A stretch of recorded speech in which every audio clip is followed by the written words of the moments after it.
happened last time.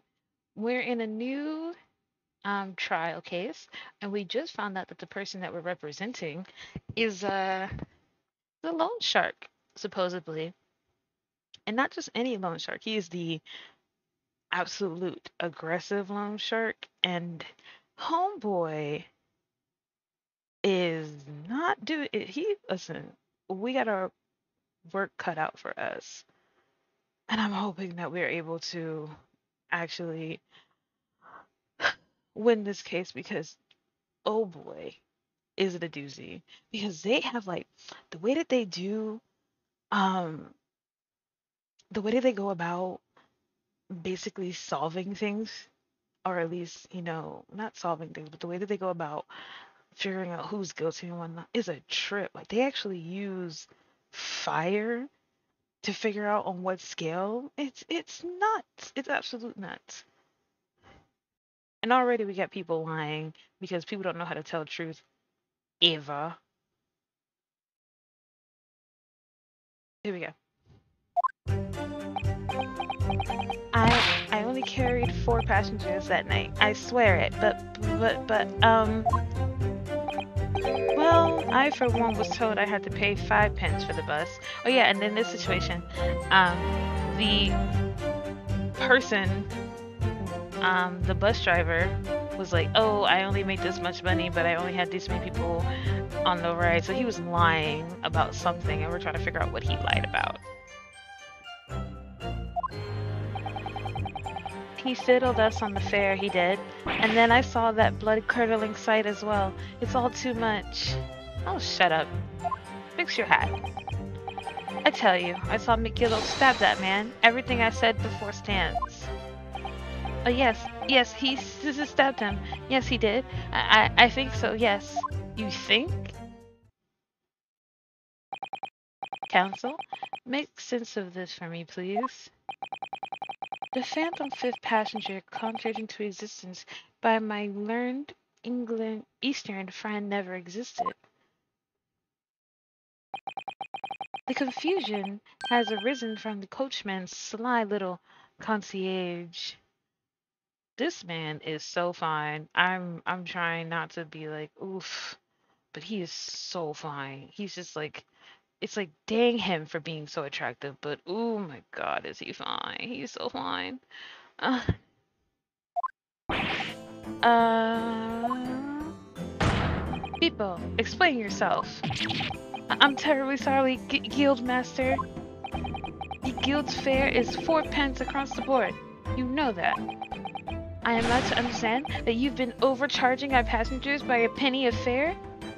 Homeboy was just trying to make some money. He's probably really poor. It's so cold, and the last run of the day is always half empty. You have been dishonest, coachman. I'm sorry. You're a disgrace, people. A disgrace. And your selfish actions have brought dishonor on the entire guild. If I may, sir? I had to pay pence on the bus just last week. Well, temperance on the bus last week. 4 passengers at 5 pence each is, yes, 20 pence. I've done the arithmetic 10 times already, but I just can't make the results come out differently. I understand that math is a new concept for some of you, but like, girl, obviously it was only gonna be 20 pence, no matter how many ways you did it. No, that figures. Well, it would appear that one of the aforementioned misgivings have been explained. Yes, okay, we get it. He lied. He's like a perpetual person who doesn't know how to tell the truth. What of it? So, counsel for the defense, your cross-examination, if you please. All right.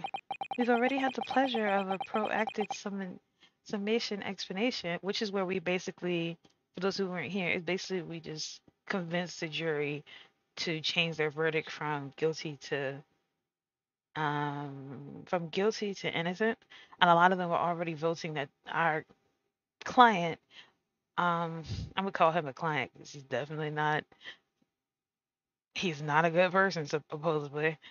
Our client was guilty. I see you intend to continue continue the parlor games. It's a trial. We're supposed to keep going. What do you expect to happen? Absolutely. All right. Time for us to tell someone is lying.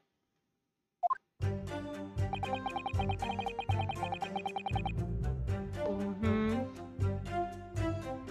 You only carried 4 people. Okay, sure.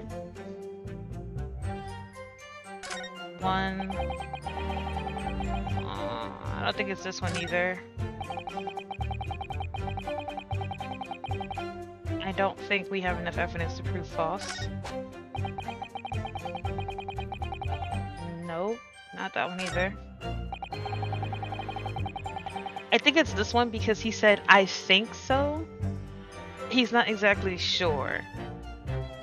Which, in cases like this, you need to be sure. So, let's press him. Hold it! Earlier, you testified that you saw the moment when the defendant allegedly stabbed the victim, didn't you? Oh yes, that's right. You said that the victim was on the floor and described the assaultant holding the knife in the ice pick grip. Oh, don't get quiet now. Talk to me. What happened? I suppose I might have, you know, yes, put the cart before the horse, maybe. What's this?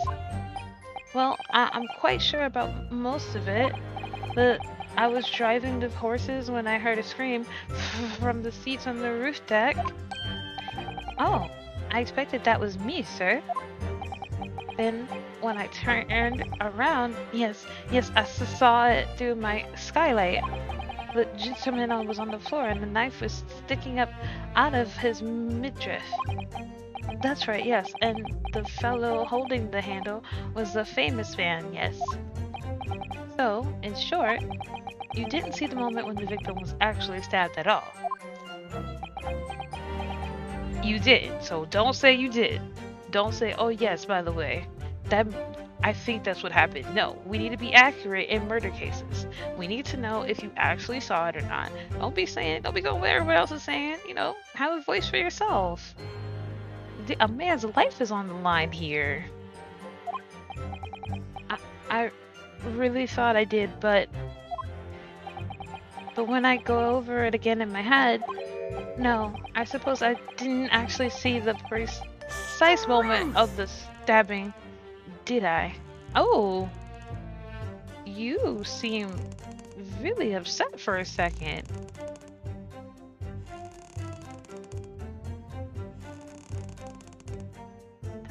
Huh, did I? In fact, now that I come to think of it, it must have already happened when I heard the scream. Of course, that goes without saying. But I really wish he had said it earlier. The autopsy report made it clear that the victim was stabbed only once, which means the banker was witness to the fatal wound that ended Mr. Mason's life. Not long ago, that trial was very clearly nearly come to an end. Somehow, we've managed to keep our chances alive here. I can't waste this cross-examination. I have to use it to bring some new facts to light. If you're not careful when you press these witnesses, well, the danger in the jury will end up believing something unhelpful as they did before. Maybe, but we can't let the fear of the happening to stop us from uncovering important new information. Yes, you're so right. I need to pay careful attention here. I don't want to miss even a flicker reaction among these witnesses. I mean, I get it. You want me to talk to the man who's clearly biting the stick because he's super stressed out. Trust me, I'm fully aware that Sir Fairplay the banker is losing his shit right now. Remember, if you happen to spot one of the witnesses reacting in a strange way, don't hesitate to pursue them as to the I'm aware. It's like this is their part where they're telling you to remember. Not him. Not this one. Nope. Nope. Nope. And then we're going to do this. Hold it! We're going to press them again. Because we're going to wait until we see Mr. Stress out.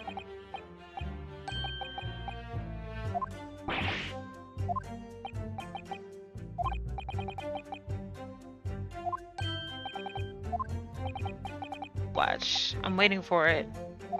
I'm waiting for him to look crazy. Come on. Freak out. When does he freak out?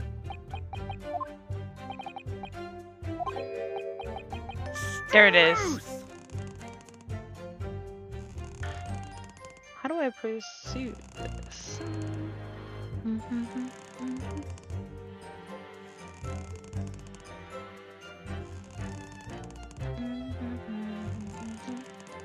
Alright, so let's pursue.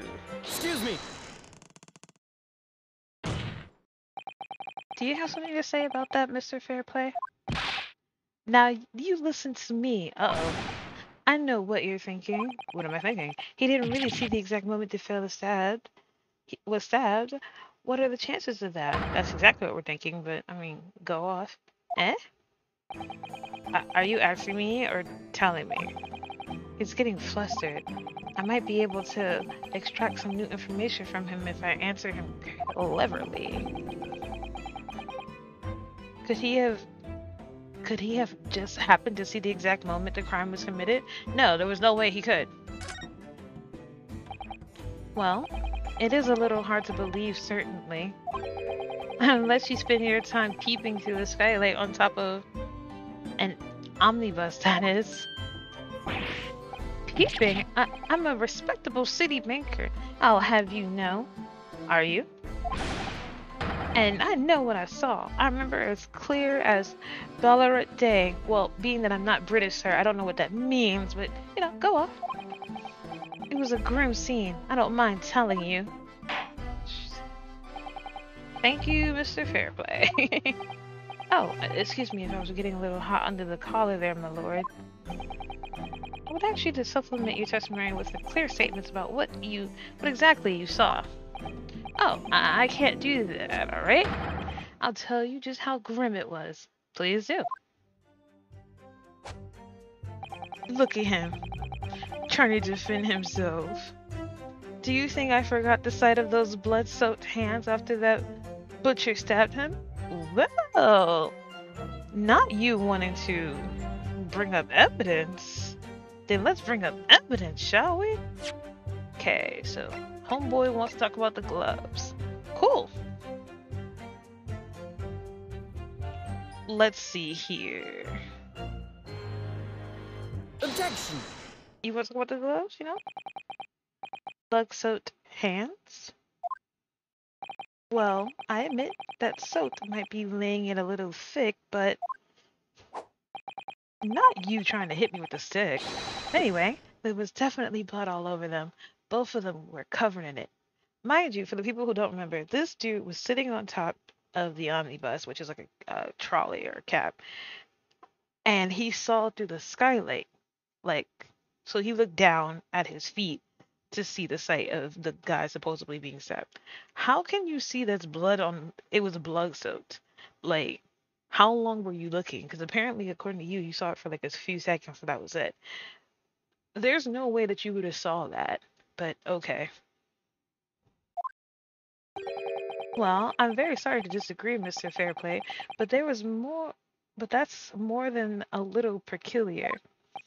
What? Here are the gloves worn by the defendant, Mr. 𝕒𝕤𝕤, on the night in question. They don't look exactly blood-soaked to me. Oh, yes, right. And there certainly doesn't appear to be a sizable amount of dark-colored stain there. But, as I'm sure you can clearly see, It's only on the right hand glove. Will you please stop biting your stick? I'm pretty sure it's made out of steel. You're not a chipmunk, sir. Please stop. Please stop. Please, you're gonna damage your teeth there, dear. Okay. In short, Mr. Fairplay, your testimony is inconsistent, and you are clearly a gerbil. But no, that can't be right. So you're the liar here then? Look, relax. Okay, listen, you're going to lose your teeth like this. I know that they say Brits have terrible teeth, but you're not doing them any favors by doing that.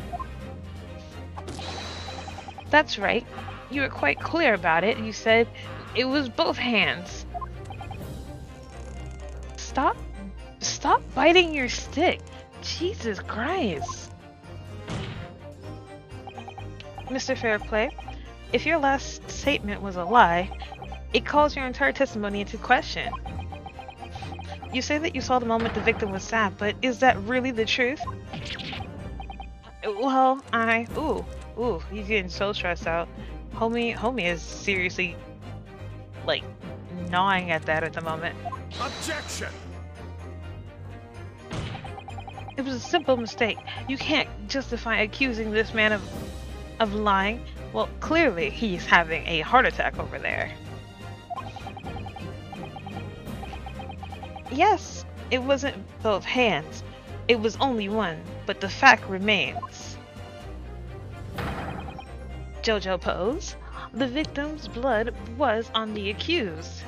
Objection! No, Mr. Fairplay chronologically stated that he saw blood all over both hands. Hi, Absi. And hi, Leela. I forgot to say hi to you guys. Which means there's a strong possibility that this witness was deliberately trying to mislead the court. I mean, it's an ace attorney game. What do you expect? And we got Mr. You know what? We're gonna call him Mr. Chickmunk. That's what we're gonna call him because clearly he's gnawing like a chickmunk. Why? I am a city banker. For pity's sake, my word should be the gold standard. I hate to break this to you, love, but bankers lie, like a lot. They're right there on top of politics. Well, politicians. Bankers lie. Politicians lie. I mean, you're right there with them. I'm a gentleman, not some gutter snape. Upstanding members of societies don't provocate.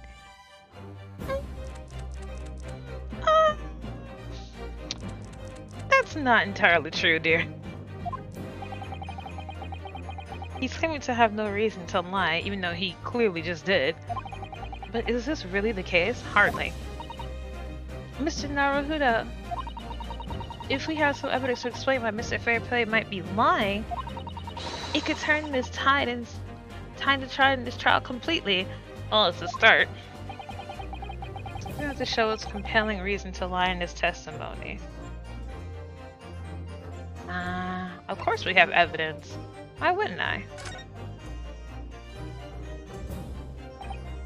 My lord. Yes, counsel. The defense is ready to present evidence. By Jove, are you sure? Yes, evidence that will clearly demonstrate why Mr. Fairplay had a reason to lie in his testimony. Homeboy is clearly losing it. Jesus. Very well. I hereby call on the defense and present its evidence. With evidence that demonstrates a motive for the witness' alleged deception of the court. Alright, so what I'm looking for is... Where is it? Here it is. Here it is.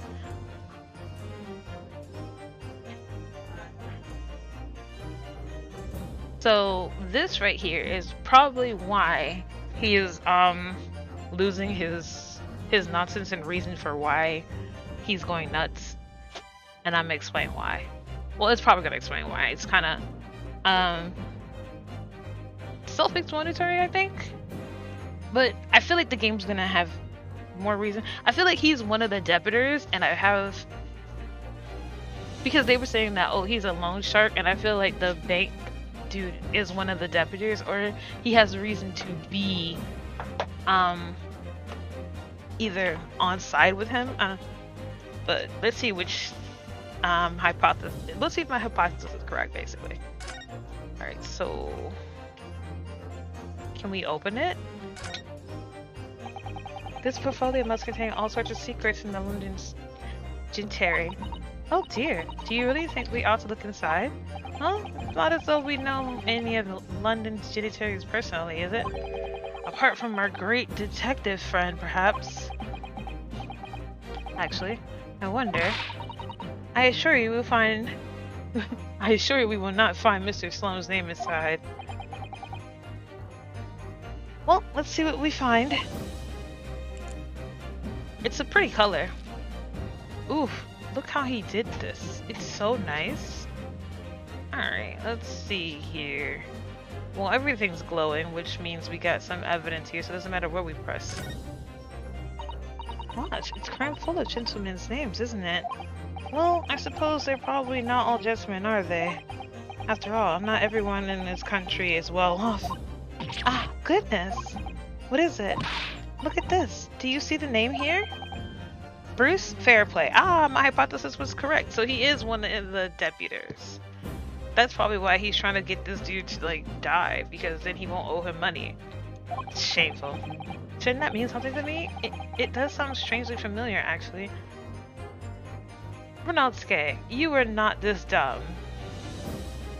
The dude is literally on trial. Bruce Fairplay, the witness testifying at this very moment. Ah, yes, of course, the banker. Why is his name in here? Okay. 𝕤𝕒𝕤𝕤. Honey, the guy is testifying against the guy he owes money to because he wants him to die and, well, be found guilty so he can be put to death so that he doesn't owe him any money. If this is our client's book of people who owe him money, I don't know what to get two and two together, dear. King Marmor, thank you so much for the follow. Appreciate you. Like, do you need me to walk you through how to be, like, simple? This is not even lawyer stuff. This is just common sense, which everybody in Ace Attorney lacks, is that simple thing. He borrowed 20 guineas, didn't he? How much is guineas in American money? How much is guineas? Let's look that up.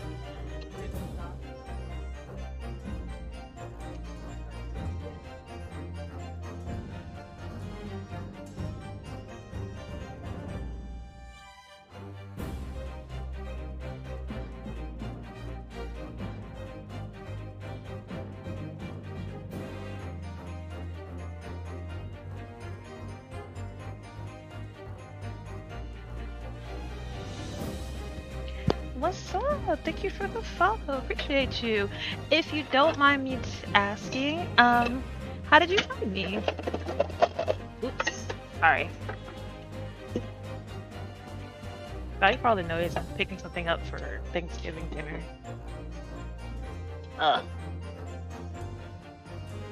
Three things at once while I'm doing stuff. Because I'm doing my first American Thanksgiving dinner here. It's great.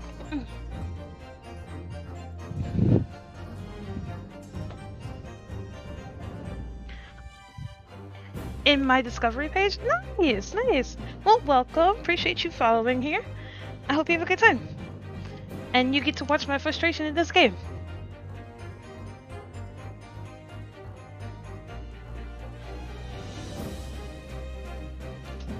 Alright, so what were we looking for? How much is guineas and American money? At least what it would be. Guineas... $2. There it is. Oh wow, okay. So it's not that much money. given the time period, so let's see. It'd be like 21 cents, but I guess 21 cents is a big deal back then. Okay.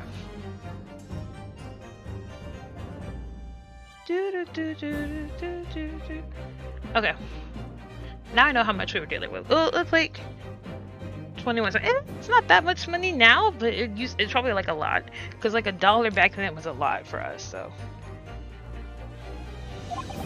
And look, the repayment date is fast approaching. See? I knew it. It's possible that this is just a coincidence, of course. Okay, clearly we're dealing with Dumb and Dumber here, because it wouldn't be a coincidence. This would be a genius move. This could be very useful information. Obviously it is. I'm aware. The guy has really nice handwriting. Oh, I will say. So we got the information we need. So let's go back and let's present this, because now we know why Mr. Gerbil is clearly freaking out. Take that! This is a list of the deputies who owe money to Mr. 𝕒𝕒𝕐𝕐𝕐. Yes, a list of innocent victims crippled by the accused extortion. The point is, among the names of the deputies is your name, Mr. Bruce Fairplay. What?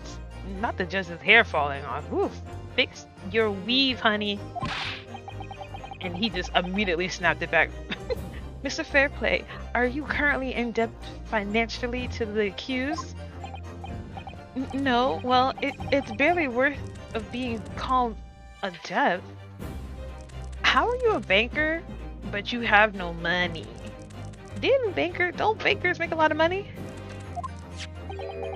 According to this ledger, you owe 20 guineas. Not an inconsiderable sum of money, wouldn't you say? Well, what of it? Well, let's suppose Mr. 𝕒𝕒𝕐𝕐𝕐 were to be found guilty of murder. What would become of your debt in that case? You're talking to say that the loan agreement is forged between two individual parties. Therefore, were the creditor, the defendant here, to be sentenced to a capital punishment, which is death, all outstanding debts which were owed to him would be annulled. That would cease to exist.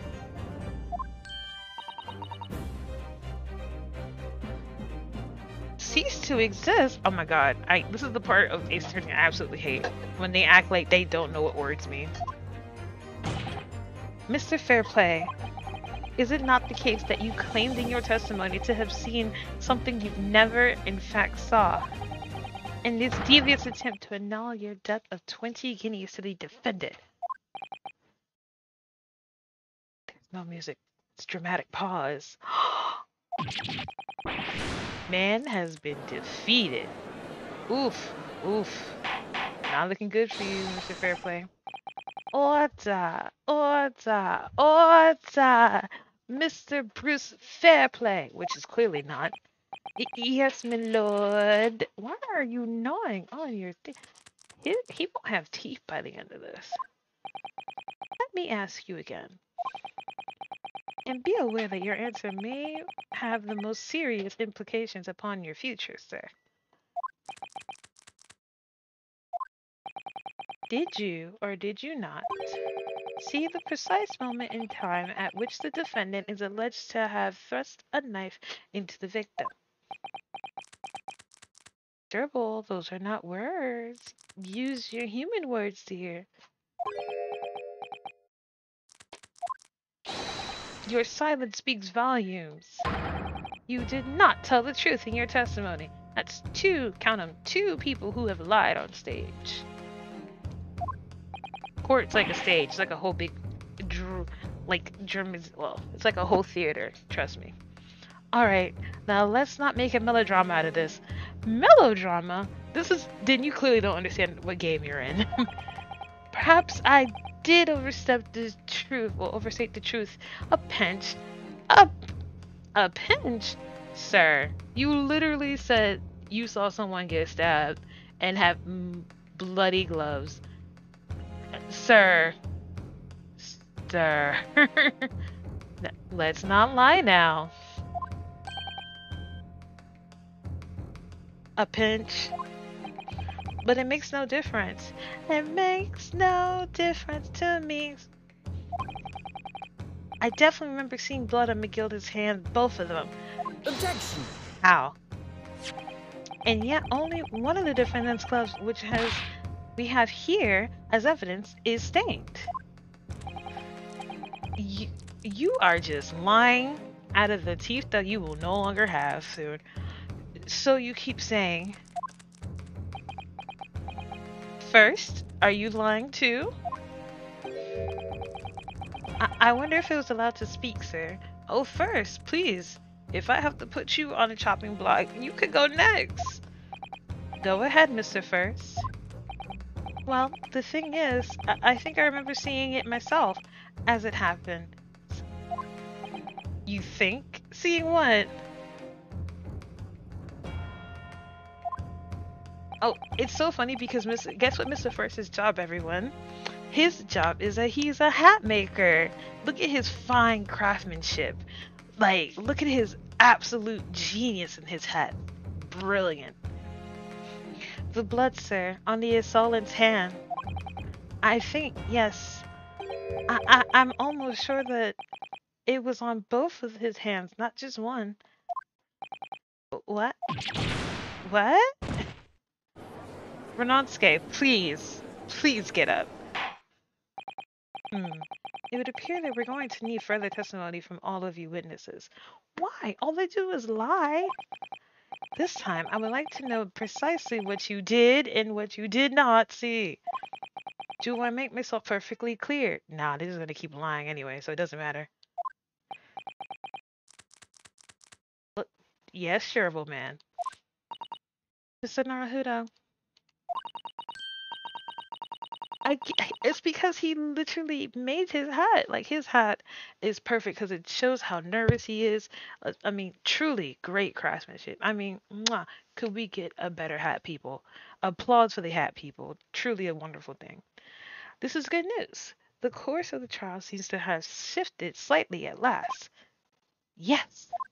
I mean, it shifted dramatically before, but sure. I might have a chance to turn things around here. What, are we almost done? That was fast.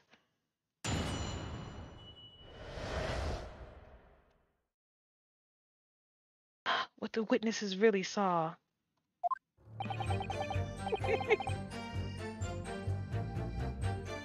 There was blood on both hands of the assailant. I should surely and distinctly remember that. Sure. However, I suppose you might say that I didn't see the exact moment the stabbing transpired, if that matters. If that matters? If that matters? I'm not gonna get mad over you because clearly you don't understand that you are literally putting this man's life in your hands because you don't want to die. Sir. Sir. I remember seeing the knife, and I remember seeing both of the attacker's hands with blood on them. I didn't actually see anything myself, no, not until I heard that scream. How are you cold still inside of a warm building? You should have heated up by now.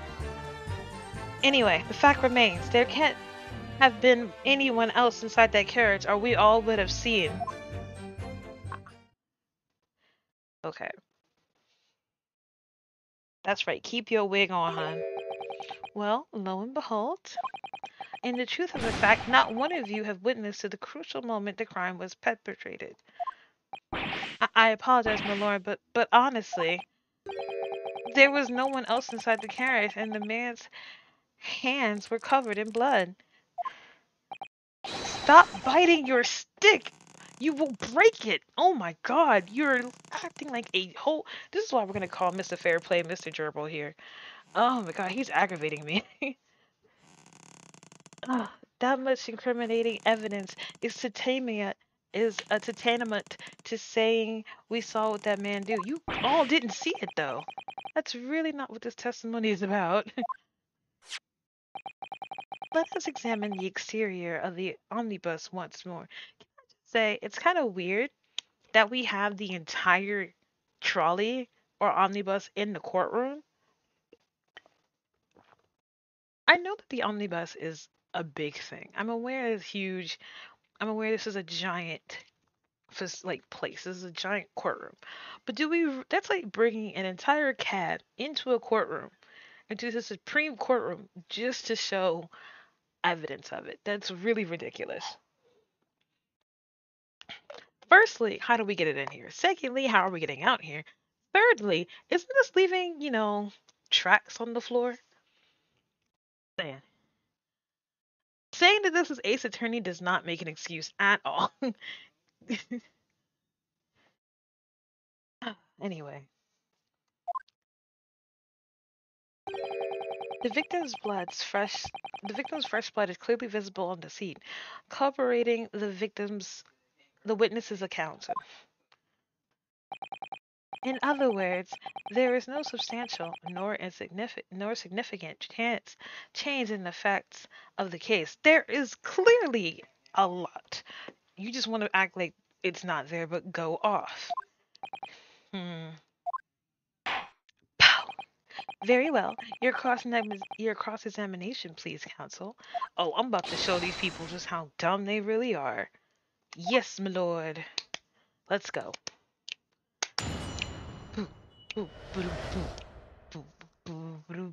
Alright, cool. So, don't care about your statement. Your statement isn't what I'm looking for. Not this one either. Not this one either. Where did I hear it? Nope. You again. This is what I'm looking for. You keep mentioning that you saw it. You were on top of the omnibus. How did you have a clear view of it? Like, you clearly didn't have that. Hold it! And everything you saw on the internet was through the skylight on the roof of the omnibus. That's right. It was fiercely cold that night, but the glass wasn't frosted over. Weird, huh? Oh yes, I remember I was shivering. It was so bitter. Which rather begs the question of why the pair of you were sitting on the roof deck in the first place. Well, I don't know about this young fellow, but I couldn't enter the cabin. Oh, why not? It was locked from the inside. I tried knocking, but no one opened the door. It was locked? That's right. And it was a public bus service, for pity's sake. That's not what I call fair play. I'm not gonna laugh at how ironic of what he just said applies to the situation, but sure. Yes, I had exactly the same experience. I tried knocking, but the gent inside just gestured at me to clear off. So I had no choice but to climb up on the roof deck and look down longingly into the warm cabin below. Why didn't you wait for the next omnibus? Like, if you couldn't afford, if your only choice was to go home on a cold ride on top of a sky deck, why didn't you wait for the next one? Was he the last omnibus? I doubt he was. Well, I can assure you, I wasn't just looking down. I was glaring long and hard. You were that pressed. Okay. You were that pressed about not having a warm seat that you just stared down at these people because they were in the cabin instead of just, getting over it. Clearly, you have some issues, dear. And that's precisely why I can tell you with absolute confidence that if there was anyone else at all in that cabin, I would have noticed. Unequivocal, I would say. I'm not sure about these 2 witnesses. I'm not sure about these 3 witnesses, but go off. Could they really have seen everything inside of there through the... through the skylight? No. It's like, okay, imagine you're in a, if you can, if you will. Imagine if you see those buses that go through like cities like London and New York or something like that. Imagine you're on top, right? And then each of those, you're on like the roof or whatever, and then each, like the bus itself has like windows itself, and it's pressed in. You're not gonna be able to see absolutely everything that's happening inside of that bus. You're gonna see something, but you're not gonna see like the exact details of something. You're gonna see like someone walking in, what they might have had in their head or whatever. But there's no way you're gonna be able to see the exact details of everything. Like you're gonna be seeing some of it. Like sure, you could see that one person may have died, and whatever, but you're not gonna see like the exact details of everything. So I don't know why they capping for. Thank you for the hydrate. I am gonna hydrate.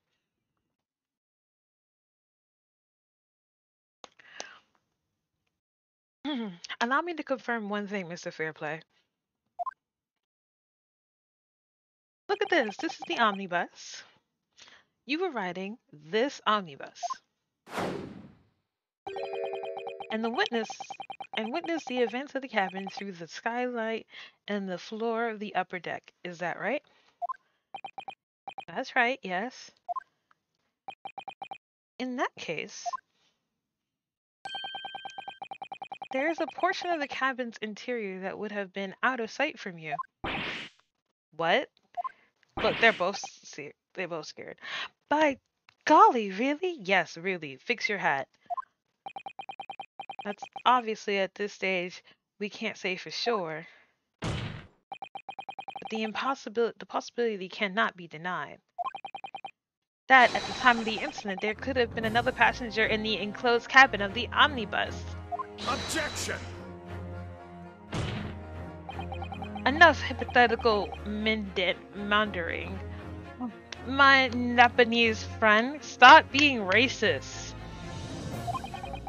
The prosecution demands that you sustain your claims. After all, the scene of the crime is here in the flesh. Very well, I will uphold the prosecution's demand. Thank you. You will identify the area of the cross-sectional plane of the omnibus.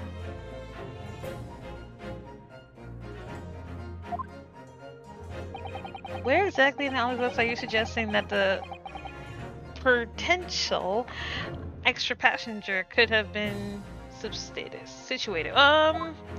Let's see here. It's almost like I don't know. But anyway, let's see here. What do you think, guys? Is it this one? Is it this one? Is this one? Alright, so let's think of this, right? I'm gonna walk you through it. Right? So because homeboy said I was sitting here. He was sitting in the back, right? Because this is what's gonna tell you if he didn't tell you that. He was sitting in the back. So if you're sitting in the back, you can only see this and possibly a little bit of here. You can't see back here. Just like here, you definitely couldn't see back here either. You couldn't, like, if you were to look back, you would possibly see back here, but not really. You would mostly see like the middle or whatever because of the angle or whatever. So there's no way that you would see it here. And the death happened right here. So it is most definitely right. Where is it? What's the button for it? Here! Both rows of the seats on the roof face in the direction of the travel. Whereas the seats in the enclosed cabin face each other. Which means the visible part of the cabin which passengers on the roof deck could see through the skylight is as I've drawn here. Ah, that's right, my lord. As you can see, the seat opposite the one on which the victim and his attacker were sitting is obscured from view. In other words, if someone had been sitting on the seat Well, if somebody had been sitting on that seat, it's quite possible that the witnesses would have been completely unaware of it. Look at them shiver. Objection! Oh, come on. It's quite possible some phantom was sitting there. Will everyone stop banging these fists? These poor tables have gone through abuse. These poor abuse has been enough. Justice for the tables. Well, is it a table or a podium? Justice for the Ace Attorney podiums. That should be a hashtag. Justice for the Ace Attorney podiums. JoJo pose. You Japanese have been forbidding habit of obscuring the truth with ambiguity. Sir, you may be fine, but you, sir, are dumb. And slightly racist. I concur with the prosecution's rejoinder. In British court of law, evidence is paramount. I cannot entertain this conjecture, counselor.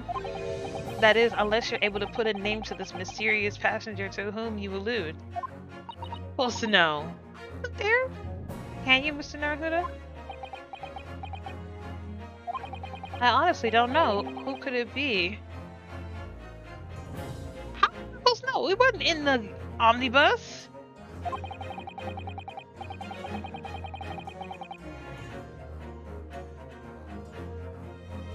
Who could have been in the other seat, which was out of sight from the witnesses of the roof deck? Okay. Let's think. Who would have been in the omnibus?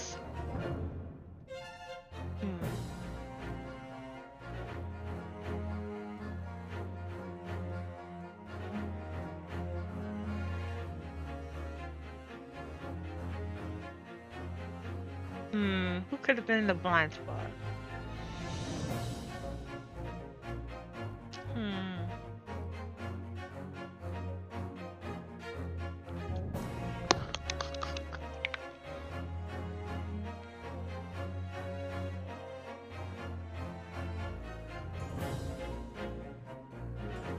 I'm gonna say I have an inkling, and then we're just gonna guess. Understand, my lord. The defense would like to put forth the name. This is what upsets me. This dude is drinking in the middle of a courtroom, but it's so sexy at the same time. Oh my god. You are a fool. That response was a desperate attempt by a man who has no notion of his own limitations. How are you drinking in the court? A toast to hard lessons not yet learned. Let us not delay, counsel. The defense is still to name the passenger in the other seat. 1 second! I'm pressing this button as fast as I can. Stop slapping yourself! Stop drinking! What is going on in this courtroom?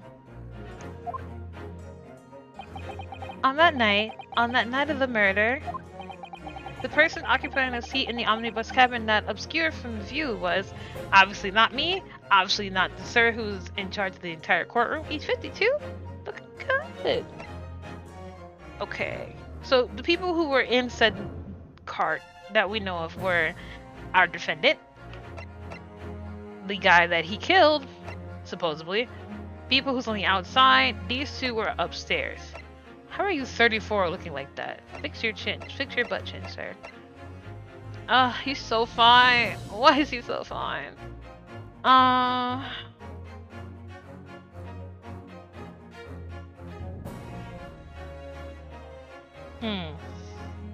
If there was somebody else in the cabin, right, that stabbed the victim, and our defendant was like, I was asleep, so I didn't see that happen. They're in the car. They're in the omnibus. There are 2 seats facing each other. The victim was on the side that they couldn't see.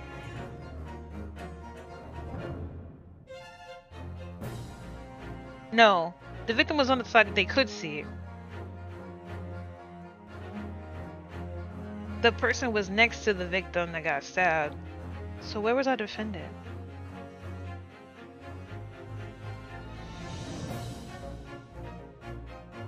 Because the way that he was stabbed, he had to like, he was like stabbed in the abdomen, which is the stomach, so he could have reached over and stabbed him, or he could, yeah. So he had to be next to him. Unless they would have to be next to him, but then have gotten away. Because leaving only them two there, so the guy to wake up. Oh, okay, I got it. It was our defendant. Take that! The passenger in the enclosed cabin that the witnesses on the roof deck failed to see has been Mr. Magnus 𝕒𝕒𝕤𝕤. Mr. 𝕒𝕒𝕤𝕤? What are you talking about, counsel? I'm going to explain. If my theory is correct, or if my hypothesis is correct, then the way this game is going is that Mr. 𝕒𝕒𝕤𝕤 was across from him. He wasn't next to him. Objection! Shut up. You almost caused a fire in the whole courtroom.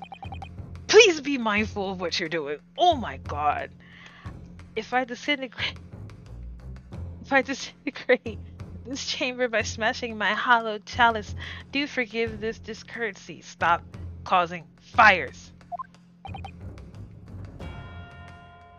Lord Vixzadi. People talk of this tiny island nations in the Far East as having a learning and culture of their own. Ooh, look at him being racist again. But I see they use the terms ill-advised. Look at him being racist.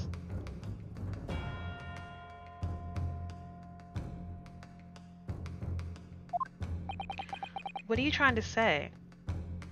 Yeah, what are you trying to say about us Japanese folk? Over here trying to make us seem racist. We hate it here. Again, I apologize for anyone who actually feels offended by this game. I mean, there's nothing I can do. It was just the times. I hate to say that, but that was just the times. Let me explain in terms that even a student of an artless backwater such as yourself might understand. Alright, you may be fine, but you're gonna stop insulting me. When the blood scene unfolded, the victim and his assailant were sitting side by side. No, they weren't. Multiple witnesses have attested to this fact. It is the very premise of which this case is built. Objection! How do you know that? But that premise may be wrong. What? If the victim really was sitting beside Mr. 𝕒𝕒𝕤𝕤, it creates an inconsistency that can't be reconciled in any way. What inconsistency, Miss Counsel? The defendant's glove, my lord. Oh! Okay, so my theory is going correctly. So if the blood is on his right hand, right, and the victim was sitting on his... Ow! Ow! Okay, I got it. Both witnesses made the same testimony. They claim that there was blood on both hands of the person sitting next to the victim. Objection! What? Can I speak? Yet we know the truth to be otherwise. Only one of the gloves bears the gory remains. Objection! Exactly. Can you let me speak, please? The point is, Mr. Rude, even if the face of this infutable evidence, both witnesses have maintained their stance. Yes, their testimony remains unchanged. Okay, but let me get to why that's important. Exactly.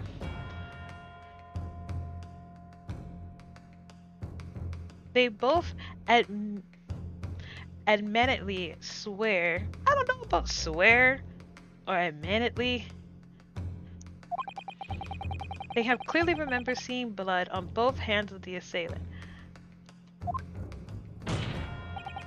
In short, Their memory of the events is correct, and their testimony reveals the truth. They look so lost into what I just said. It was somebody else sitting beside the victim that night. A third body. We have, well, a third, I call it body, but it said party. I don't know why my brain was just like party. Body, I mean, oh my god, Lord, words, help me. A third party we have yet to identify. And the victim's blood was on the passenger's hands, both of them. Oh, right, because I forgot. He said he went to go help him when he saw that he was stabbed. So of course the blood would be on both hands. Objection! And who was the third party?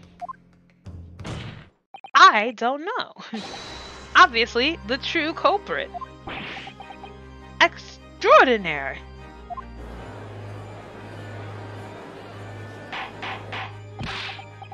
Orta. What exactly are you postulating? What are you getting to, baby? Objection! How many times can they say objection in court? The defense postulates is just that. Nothing more than a conjecture. Relax, hon. Let me explain what I'm talking about. Listen to me, baby. Listen to me. The witness has clearly stated that they saw the accused.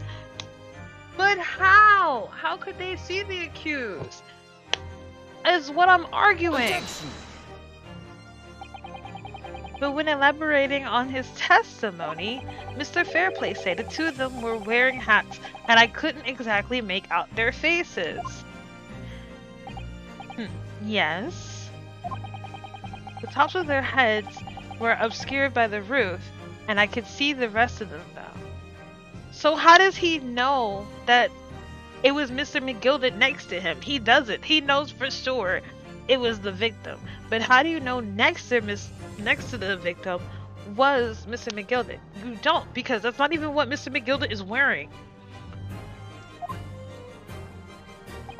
Yes, that's right. Both gents were most certainly hatted. Hatters do tend to notice such things, sir. Can you notice that your hat is falling off your head every 5 seconds? Can you notice that? Is that possible? Are you paying attention to that? Is that a thing? Oh!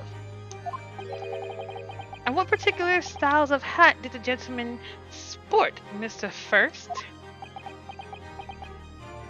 If you don't know the answer to this question, I swear to God, I'm going to throw you off the roof.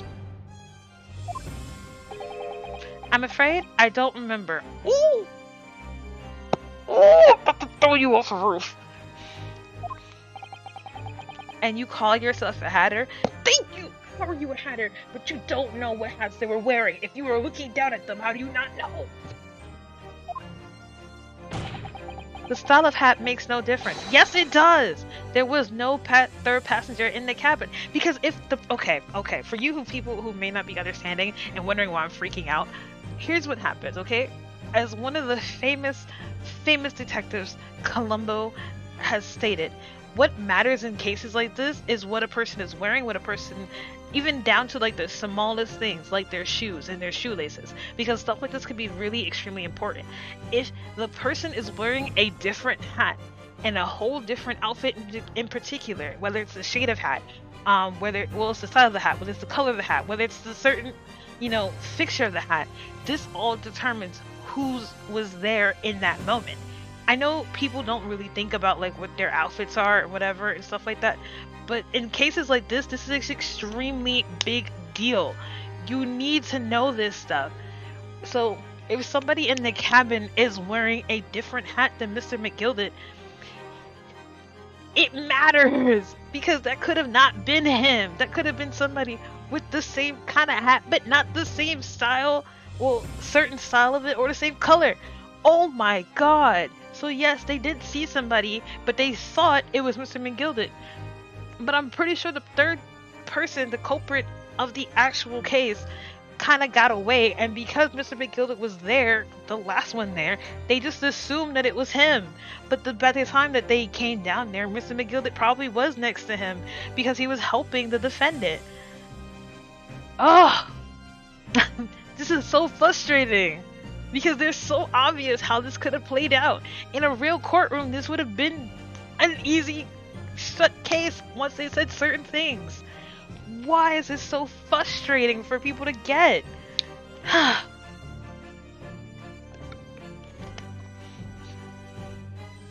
Like, Van Zaddy, you are so fine, but you are so dumb. How can you be sure? Because if there had been, the accused, Mr. 𝕒𝕤𝕤, would have undoubtedly have offered to dispose the fact. He was asleep. How would he have known?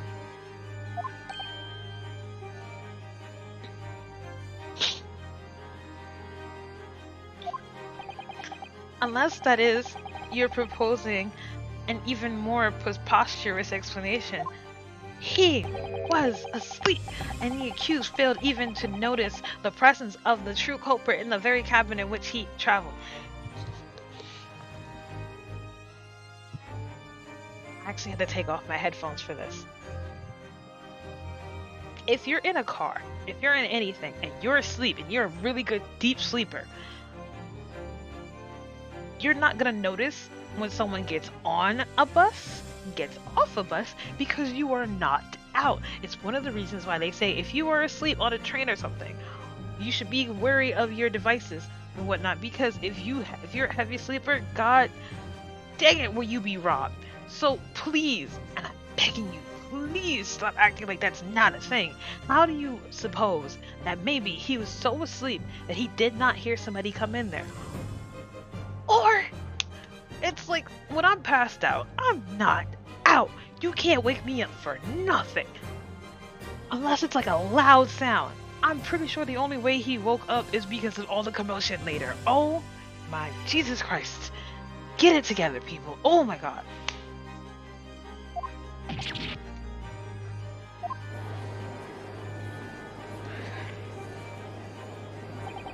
He's right. No, he's not! If there was another person traveling in the enclosed cabin of the omnibus, it's inconceivable that Mr. 𝕒𝕤𝕤 would have been unaware of it. Yes, he... I want to yell. What's There's clearly a simple solution to this problem. Yes! Everyone can stop being idiots for once! Bring the accused, Mr. 𝕒𝕤𝕤, to the stand? Well, what you say, counsel. Obviously. Bring him. Bring him so he can testify. Prosecution objects, my lord. Why? On what grounds? As a suspect, he will have already made a full statement to the police. But what if there's some reason why he was unable to speak freely? Magnus 𝕒𝕤𝕤 is no uneducated ruffian. If it is indeed turns out the man has been withholding information, you can be sure it would have been a most deliberate act. How do you know? Do you hate this man? Have you met this man? Do you owe him money? Counsel for the defense, what is your opinion? My lord? Should we ask Mr. 𝕒𝕤𝕤 to testify or not? What the? Yes, we need him to testify! What's the question? Yes, we need to hear what he has to say in order to find out the truth. The defense would like to call Mr. 𝕒𝕤𝕤 to the stand. In that case, I would like to hear the opinion of the jury. Yes, I need a little time to consider this. We don't have time. If you ask me, I think we should hear what Mr. 𝕒𝕤𝕤 has to say. Get the man out here, I say. It would be utterly illogical not to hear his testimony. When something needs doing, get it done, and that's how I run things at the guild. Hearing what the patron of my favorite little park has to say? Oh yes, that would be lovely. The jury says the man must be heard. Very well, the court will hear the defendant's testimony. Bailiff, show the defendant to the stand at once.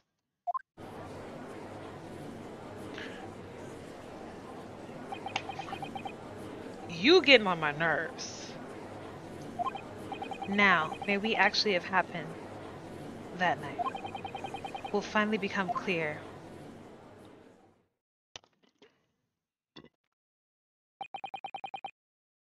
Water break. Ooh, they're getting me so mad because it's like these people act like they don't know how a court system works, and it's like, hey yo, get it together, please. Oh my god. But it's alright though. It's alright though. I gotcha. I'm gonna do this correctly. Let's proceedings be resumed. Mr. 𝕤𝕤𝕤𝕤, have you been listening to the discourse of the day? Technically, they're not supposed to take the guy out of the courtroom, but whatever. This is Mr. 𝕤𝕤𝕤𝕤, guys. Look at his hat. Look at the way he's dressed. I want you to look. I want you guys to pay attention because this is very important to the case. Look at how Mr. 𝕤𝕤𝕤𝕤 is dressed. Look at his whole exterior. Look how he's got his bow tie, his very extravagant hat, the fact that he's very short. Look at his hair. Look at the scarf. Look at everything. Every little thing about the detail. Now I ask you, from the photo that they showed of the people on the car, right? Does that look like Mr. 𝕤𝕤𝕤𝕤? Did it look like him? No, it didn't, because his whole exterior looked completely different. But you know, clearly it's him because he was the last guy in the car, right? Okay. To be sure I have, my lord. It is a nice ass hat. It's a great hat. There are now two matters of which the court desires to hear from you.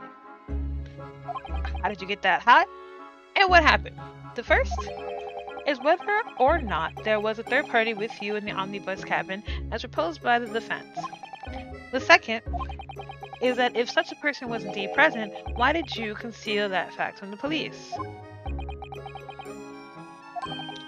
Begad, no, 'tis not in my nature to hide anything at all. Then just answer the question, please. The truth of the matter is, I've been desperate about this all along.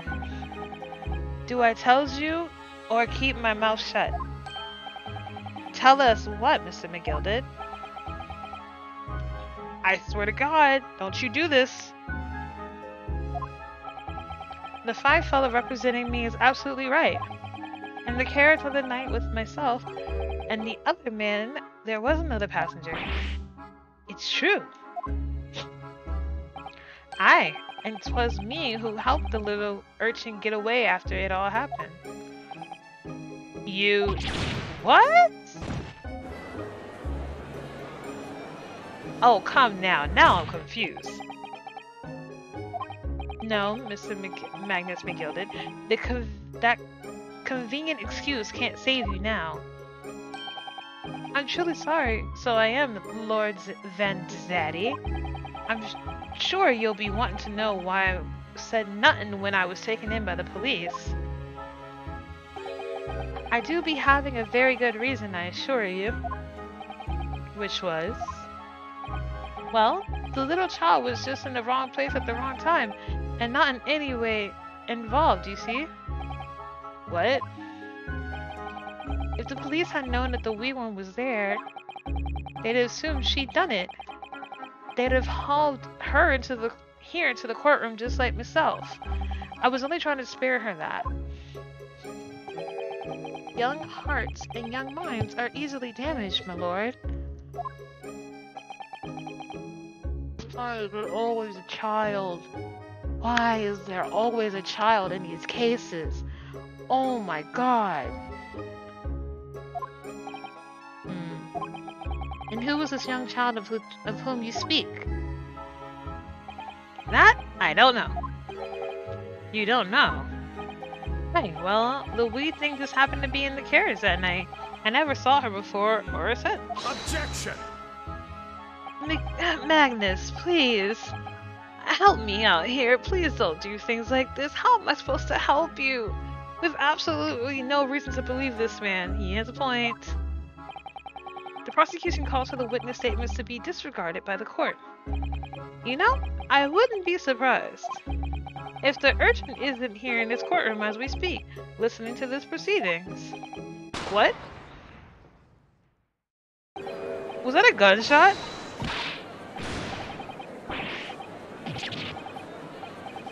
I can't see anything through the smoke. What is going on? What is going on? Everything's happening at once.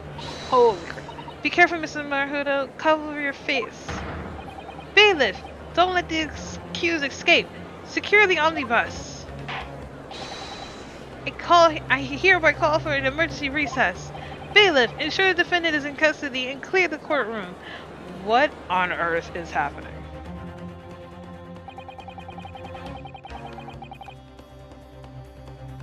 We were hurried removed from the smoke-filled courtroom by the bailiff.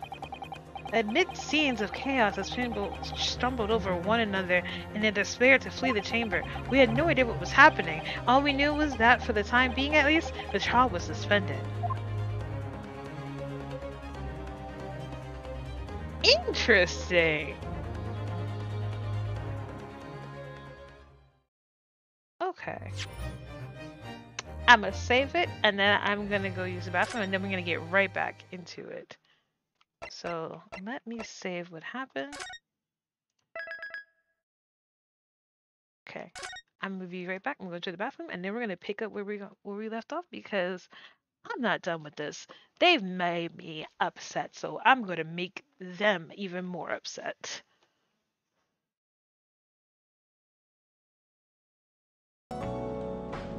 Do here. I'm pressing the wrong button. Alright, let's figure out what's going on. 18th of February, 12:52 p.m. The Old Bailey Defendant's Antechamber. Alright, what's going on? What on earth just happened in there? Clearly, we're still not done with it because look at the epic music. Mr. Naruto, I managed to find out what happened. Ah, Miss Saidiso. Miss Sue. We're gonna call her Miss Sue. I was told that it was an advanced form of smoke grenade, a type of exploding device that releases smoke. Okay, a smoke grenade. It sounds like the sort of thing ninjas use. They're just making sure everything is safe now. I think the trial will start again before long. But who would have done something like that? Could it have been the child that we were talking about? Probably. The police managed to catch someone who was trying to flee the courtroom, apparently. Flee the courtroom? Why? Well, it was a young girl of around 15, I hear. What's with 15-year-old crimes in this game? Like, Jesus Christ. A young girl, then could it be? The other passenger that Mr. 𝕤𝕤𝕤 was talking about? I think there was more than a few passengers. My thoughts exactly.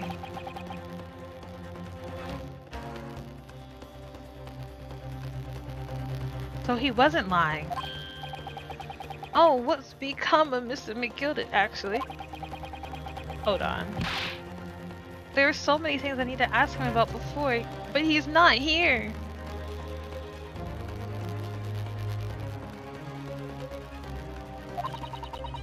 I think he was summoned by the prosecutor of the Neby chamber to answer the questions. I'm along with the young girl. Who is she, I wondered. And what was she doing there at the trial? She was taking a huge risk, and for what possible benefit to herself? There's another matter that's troubling me. What is it, hon? What's that? The 20 pence. Hmm? Oh,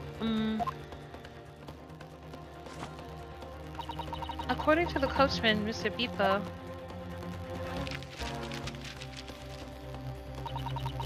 he took 4 passengers that night at a fare of 5 pence each.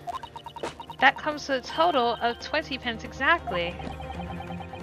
But now it seems there was, in fact, 5 passengers. Which means the figures don't seem to add up again. Unless she was a stowaway. She's right. That is strange. Also for the defense, kindly proceed to the courtroom. She was a stowaway. That's why he didn't tell anybody she was there. Trial will commence in 5 minutes. Oh, thank you, officer. We'll go in straight away. Well, whoever she is, I imagine this young girl would be asked to take the stand to testify now. If it's like the It's like always the case in these cases. It's always like a young girl being accused.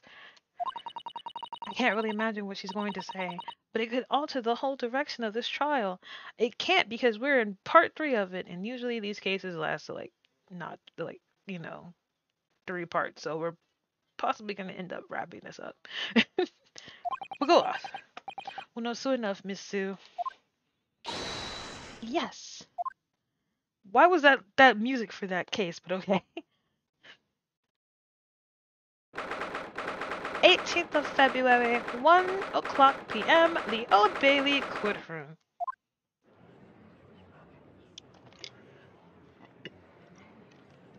Ooh, we got a Tom girl.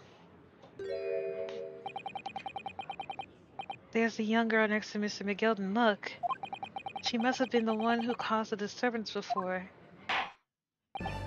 Well, after the rather eventful recess, the court will now resume the trial of Mr. Magnus 𝕒𝕠𝕔𝕚. Now then, Lord Von Zaddy, my lord, I believe you have established the cause of the smoke which veiled its proceedings, it? It seems to have been an advanced form of smoke grenade, of the sort of typical employed by the army. Good gracious, the army? What in the devil's name? It was an elaborate attempt by the young girl to cloak her escape from the public gallery, but she was caught. And now occupies the stand. Your name, girl? Are you responsible for the smoke grenade which induced such pandemonium here in the courtroom? Well, in my courtroom. What is the meaning of this deplorable behavior? If I may, my lord. Yes, Mr. 𝕒𝕠𝕔𝕚. I think perhaps I ought to explain here. Why is it that the wee lass was here in the first place, and why is she trying to bolt like that? 'Tis all tied up in the events of last night, so it is. Very well, Mr. 𝕒𝕠𝕚. Give your testimony. You will explain to the courtroom exactly how this young woman is involved in the case. Just what did happen that night? It's not like the defense lawyer needs that information or anything. You know, it's not like I need to know what happened. He just now bring it up to the fact that, did I forget to mention there was a girl in the cabin? Just thought I'd let you know, because, you know, you don't need the facts until, like, very late into the case while you do the case. You know, it's not like you're defending me for, like, murder or anything. Funny, funny. On the night in question, I took the back seat in the omnibus and promptly nodded off. Then, begroth, a loud thud and wee scream woke me with a fair start. There was a fella collapsed on the floor at my feet, so I sat him up on the seat across from me. Then I turned to find out where that scream had come from, and bless my soul, what did I find? There was a child in there, all curled up in a ball, hiding her wee self away. That's it? That's all you got from me? I'm so annoyed. There better be more, I swear to God, because this is not, I can't work with this. I remained somewhat baffled, I confess, but from what I gather on the night in question, this young girl was indeed riding in the omnibus. Is that correct? 'Tis exactly as the defense counsel said. This wee lass was the 5th passenger, my lord.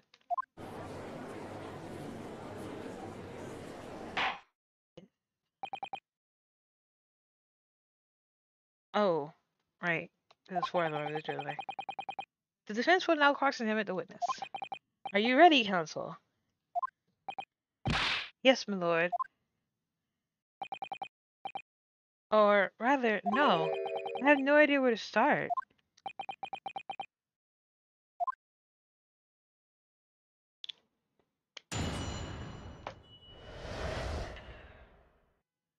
Okay, because he didn't give that much information, so we're gonna ask him to keep giving information. So, 1. And when you first got into the omnibus, Where were there any passengers already on board? There were not. The cabin was empty, and there was no one on the roof deck either. So he was the first. He's one of the first. So he got on. He got on, and he was the first person on. And then everybody else came on. Oops. You were the first passenger, as it were. I see. Right. And that's why I took the back seat as I did. 'Tis the most comfortable, so it is. Could you explain exactly what you meant by the back seat? By all means, 'tis how you already described it earlier. I'm talking about the seat opposite, the one in which the poor gentleman who was stabbed was sitting. Like I said, 'tis the most comfortable and where I feel most at ease. And of course, I enjoy gazing through the skylight from this time to time as well. I guess it would be looks to look at the moon.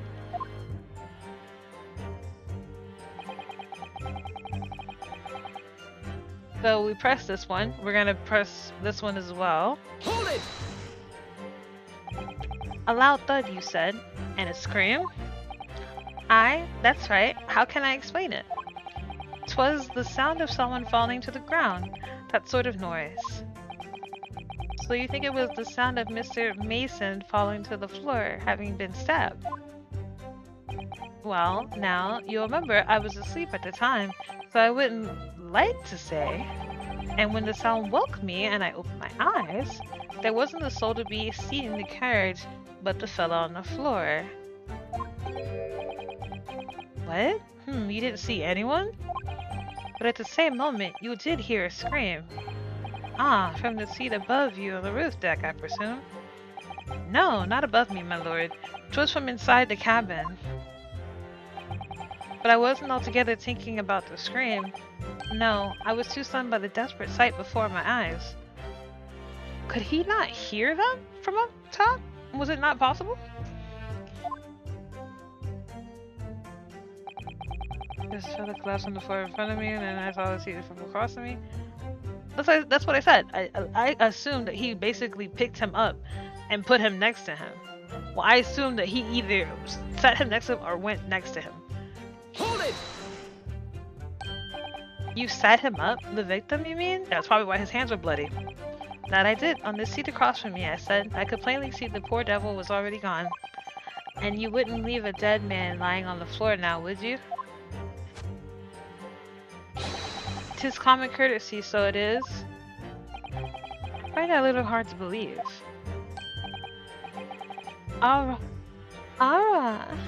Lord Vanzati. Now why would that be? You wake to find a man lying dead at your feet in the carriage. Any normal person would hail the cabman. Any upstanding member of London society, that is. Well, clearly all the upstanding citizens of London seem to be off their rocker when it comes to telling the truth. Well now, as you know, I am something of a special line of business. The business of lending money at exorbitant rates of interest. Unfortunately, my lord, not everyone is thankful for the help I offer them, and some would even see me dead. So I do try, where at all possible, to avoid getting myself in a tangle with trouble. Are you suggesting you were going to leave the man there? He's alive, no. I was always intending to report it, so I was. Only, I had a mind to find out the whys and wherefores first. The whys and wherefores? Right, you were. There were details I wanted to understand before anyone else got to meddling. The wee scream I heard, for example. Wouldn't your good self do the same? You wanted to know if somebody was trying to aim for you instead. Got it. Ah, yes, the scream he says he heard at the same time as the thud of the victim collapsing. He suspected it might have been, was it really for the guy who was supposed to get killed, or was it for him? Was it meant to be for him? And the guy died by and was a victim of unfortunate circumstance. I get you, Magnus.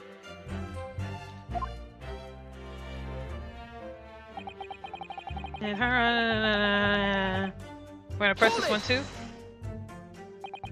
I'm afraid I don't understand. I'm sure you told the court that there was no one else in the carriage except yourselves and the victim. So I did, sir, so I did. As far as I can see, that is. What do you mean by that?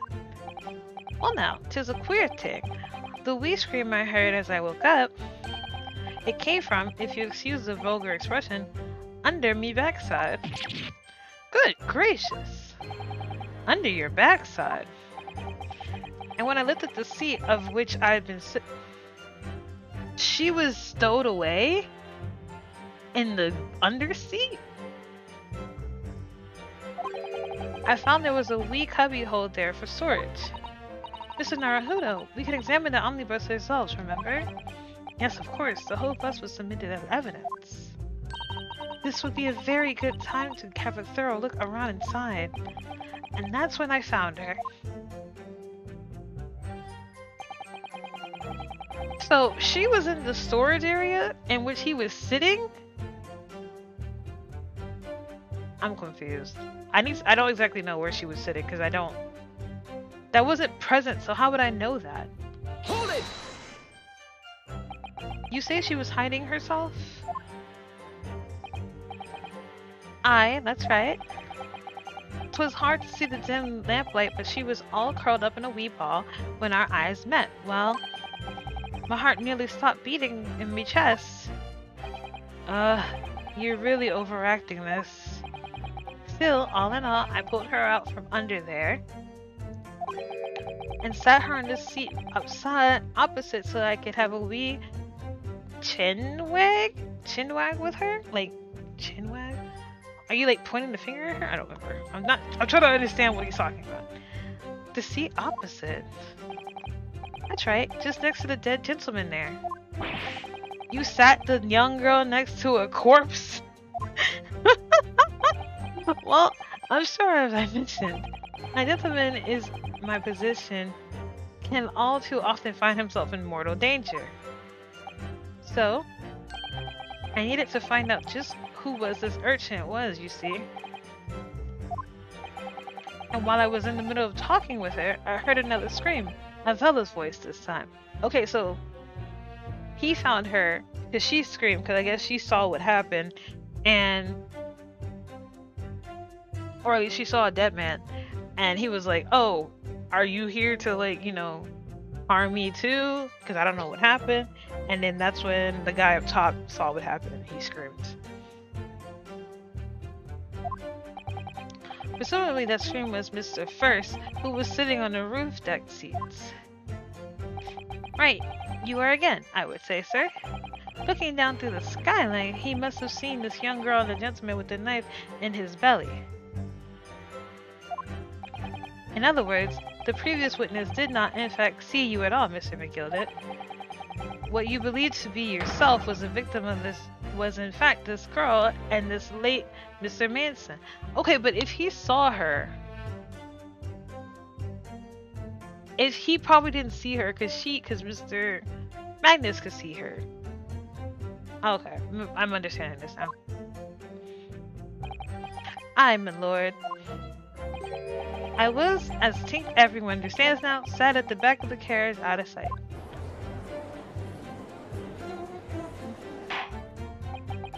It is certainly plausible. The defendant is somewhat diminutive in stature, and readily confused perhaps with this young girl. After that, of course, with the scream from the gentleman over us, the driver realized something was wrong, and pulled up the horses.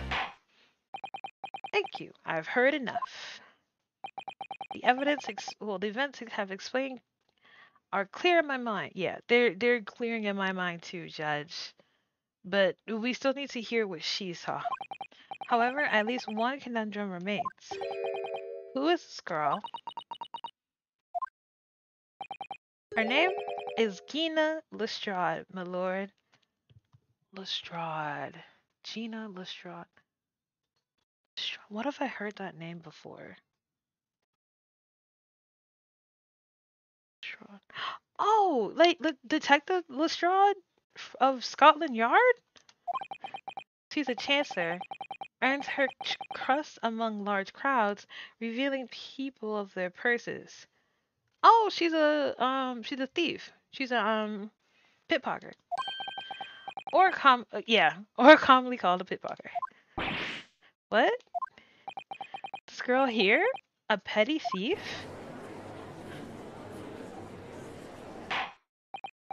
Orta! Orta! Is this true, Miss Lestrade? Miss Lestrade, you will answer the question. Oh my lord, girl! Girl just shot the judge with a purple gun! How dare you? What is the meaning of this? Oh, the girl! She's gone! Open your eyes. I'm over here. Good gracious, how? What was the point in that little sidestep? I know what you lot are thinking. Grown-ups are all the same. 'Tis dirty little Dipper, you'll say, slipped up and got caught on the job. She got herself back into a corner, so she knifed the gent. Go on, that's what you're insane it. No, not at all. This is a court of law. We're here to determine the truth, not cast... Oh my god, stop with the gun!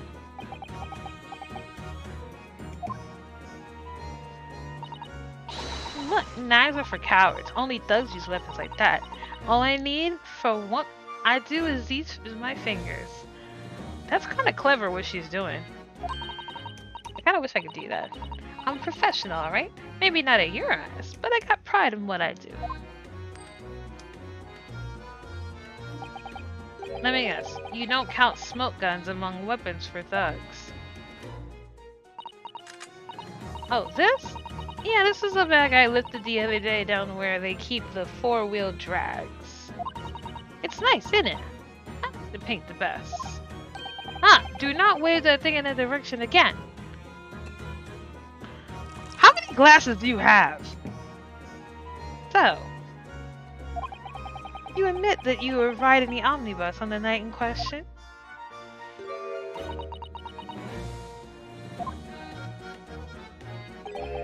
"'Tis all right, lass. You can tell them the truth now." Alrighty, yeah, it's just like the Irishmen say. Mr. Magnus McGilden is Irish this whole time? He is Irish? Nothing about him seems Irish. I could have been using a fake Irish accent this whole... The wasted opportunities. Gone! Oh, for shame. I could have had a great bloody... Ah! Okay. The court accepts this girl, Miss Gina Lestrade, as a valid and significant witness in the case. Accordingly, young lady, you will now hear your we will now hear your testimony, if you please. You will tell the court exactly what happened in the omnibus in the night of question. All right, if I have to. All right, let's hear what she has to say. What the girl saw. So I snuck inside the carriages where they lit up and they hooked up the horses just like always. But it was a right old waste of time. I got nothing to show for me troubles that night. I tell you, you can't see a blind thing in that hidden place. It's a pinch in there. You can't see in there. If she couldn't see and she was inside the carriage, then how did they see? Ooh. And after a while, I heard this loud bang, nearly jumped out of my skin, I did, and the scream just came out. It was because of that the swell found me. It helped, he did help me get away, mine.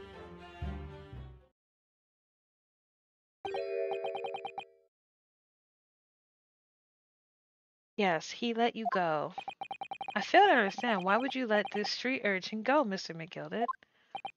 Oh, 'tis simplicity itself, lord. You see, she couldn't possibly have killed the other passenger. I knew that for a fact. How? As I'm sure I've said before, sir.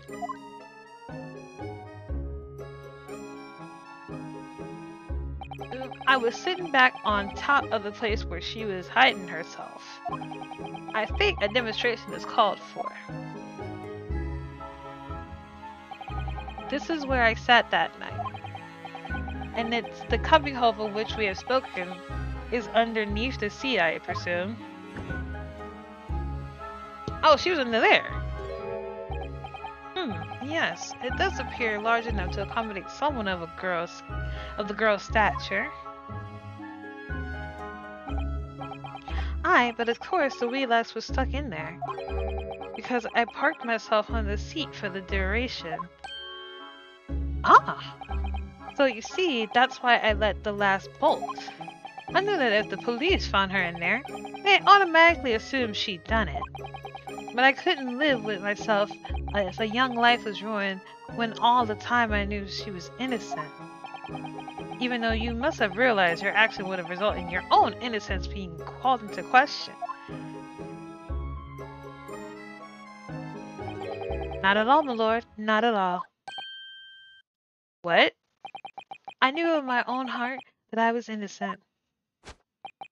So I thought it was worth taking a punt of my own good name for the sake of the less fortunate lass. Oh, how sweet. He's like, I didn't want this petty thief to go to jail over something like this. Like, over murder. Like, sure, she's a thief, but I don't think she would murder someone. Oh, that's really touching, honestly. That's kind of sweet. At least he was like, I may be a loan shark. I may take people's money, charge them outsane prices, but at least I'm not a bad man enough to harm this young, innocent child. Here for Magnus 𝕤𝕤𝕤 because, you know, clearly homeboy has a heart.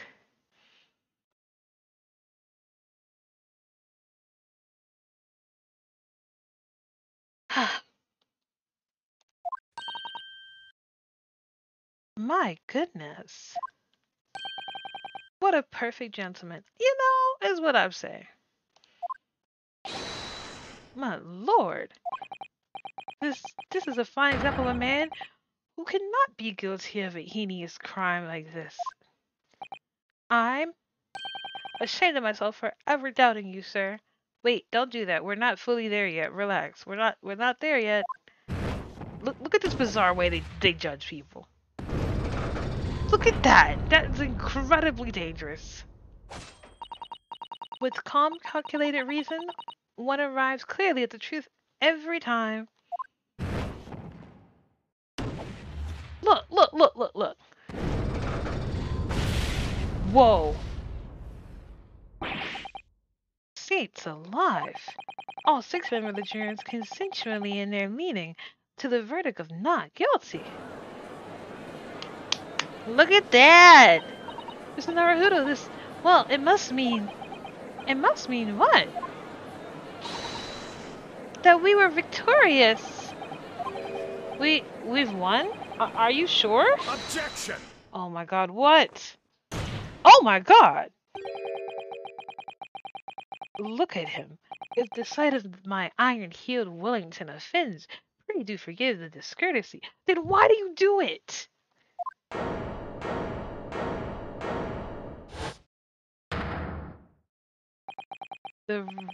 This really is a consummate example of the one monumental flaw in British judicial practices. He literally loves the most. Even Edgeworth was not this extra. Like, relax, sir. Where evidence and reasoning should be paramount, emotion rules the day. Oh, he would hate current times. Emotion?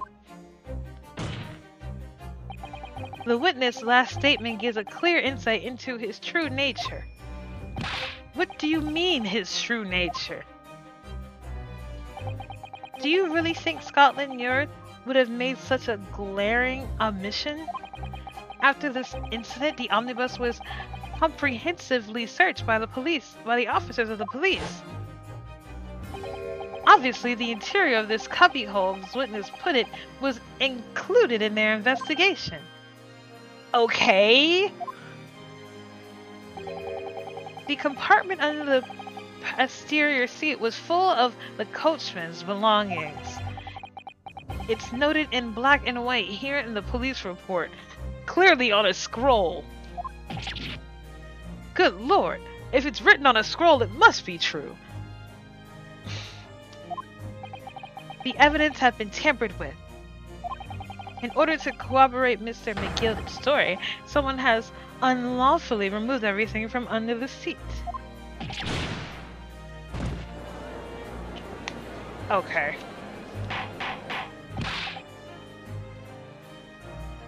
Order! Order! How could such a devious contractive contrivance possibly have been expected, Consul? I don't know. I was just hired this hour. Literally a couple hours ago. Naturally, we must acknowledge the defenses of the constabulary in allowing things to have happened. What? Well, I don't get about this case, right? We were literally just hired for this situation, right? We were literally just hired. How am I supposed to know everything about what's going on? Why are you acting like I'm just supposed to just, oh, golly gee, I know what's happening in this omnibus?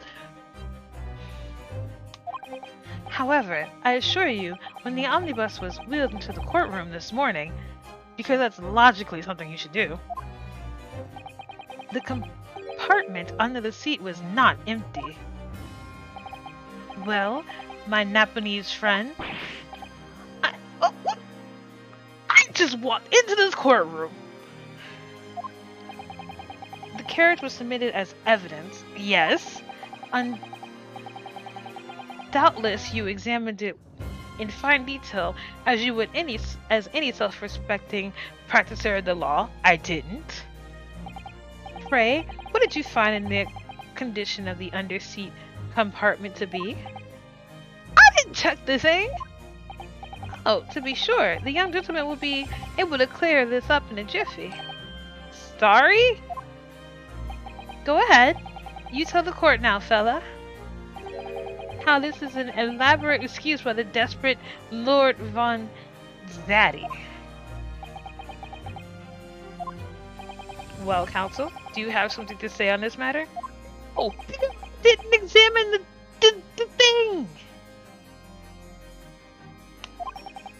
How am I supposed to answer? What can I say about this state? What can I say about this state of the little compartment under the seat of the omnibus? I didn't look! I don't know! I feel bad because I don't know any statement. Oh my god. I feel like if I say it was empty, it's a lie because I didn't check. If I say it wasn't empty, it's a lie because I didn't check. So I'm gonna go, I didn't look. Sorry, I'm a failure. I didn't look. Why didn't I examine the omnibus more thoroughly? Perhaps I credit you with too much intelligence. It seems, my lord, that in the Eastern 𝕤𝕒𝕚𝕤 is an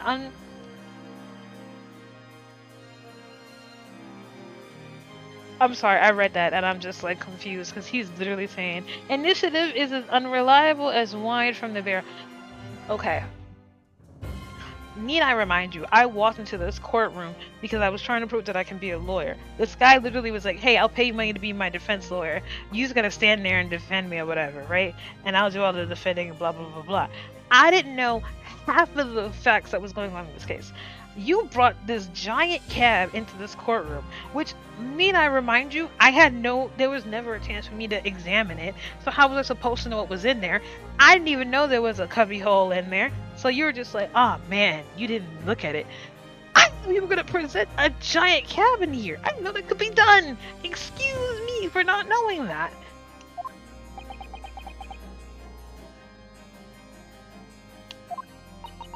Mr. Naruhodo. What, Sue? Well, no, it would seem the argument is moot. And the truth of the matter is there for you to all see after all. That there, this cubbyhole under the sea is as empty as the devil's heart, so it is. I'm so lost right now.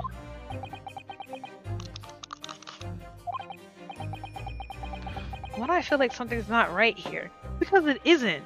How did they assume that that was gonna happen? I should like the jury to weigh on this matter, I think. The compartment is designed to house equipment used to maintain the smooth running of the carriage. The guild's rules state that the omnibuses should be properly and fully equipped at all times. So it certainly wouldn't have been empty on the night in question. People isn't that irresponsible. The money laundering fearlesser and the pick purse are lying. No, relax!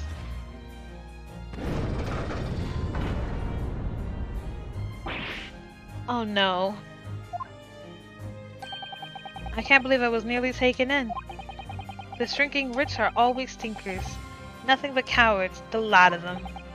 What? Oh no. It was a trick. Of course it's a trick. This is such a dumb way to vote for stuff.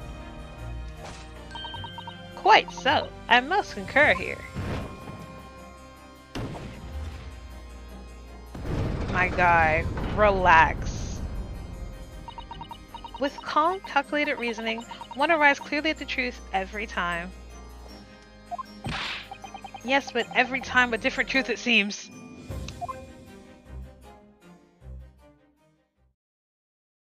Oh, shut up! My lord, I humbly exhibit the scales of justice. Clearly, a verdict of not guilty at this time would be wholly inappropriate. Thank you, counsel.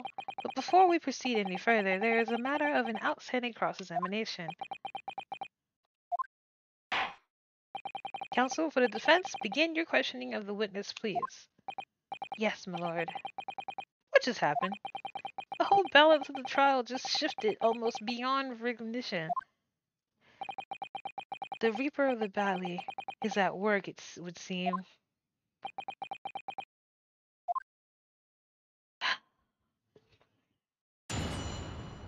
Alright, time for Neby to start doing some thinking. What can we do in this case? What can we do? I know she said something interesting. I guess I'm gonna have to press on that one. So, not this one. Not that one. That's important.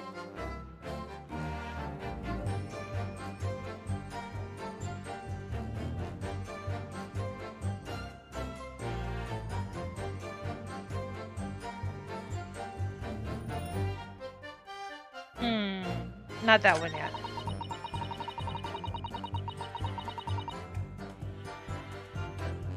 Not that one either. Interesting. Hold it! And when Mr. 𝕒𝕒𝕤 discovered you, he pulled you out from your hiding place. I was scared stiff. I was. He dragged me out and he sat down on the seat in awe.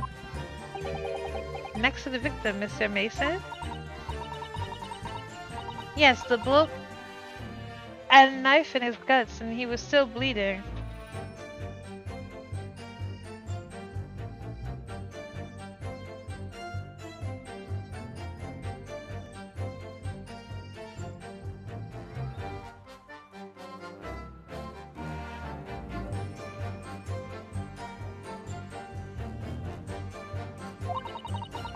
Then the carriage lurked a bit, and then we ended up falling onto me. How awful. Both of them got covered in blood, and it made me feel sick as a dog. Both her hands covered in blood, and that must be what the rooftop passengers saw. After that, I believe you talked with Mr. 𝕤𝕤𝕤 for a while, is that correct? He asked me some stuff, wanted to know me name and what I was up to in that. Then I heard him shuffling from up above. Someone screamed. Yes, Mr. Force on the roof deck, one would pursue. Well, I didn't want anyone seeing my face, so I didn't look up. And the horses were drawn up smartish, and this here Irishman says to me, "Get back under the seat. I'll see that you can get away later."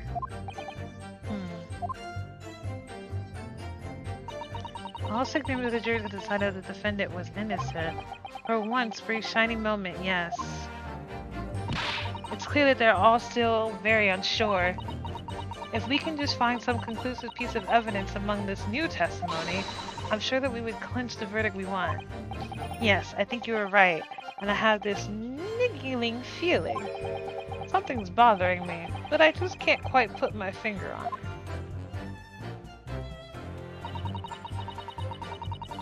So we were on the right track.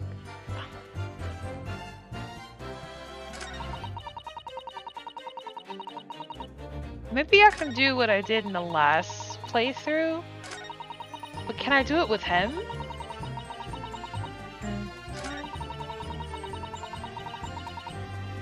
Okay, so I'm gonna do this one.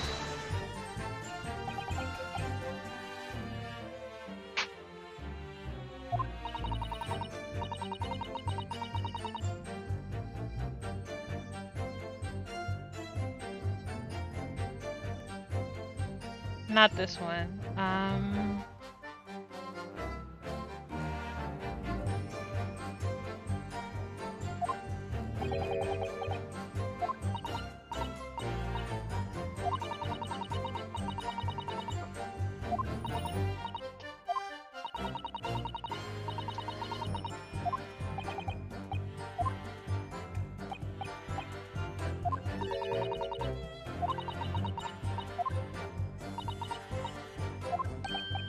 Did I do it wrong?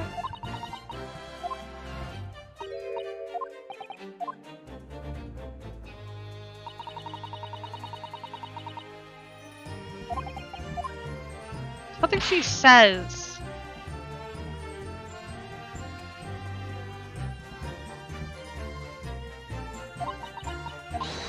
So I pressed the wrong one. Which one was it? Go. Yep.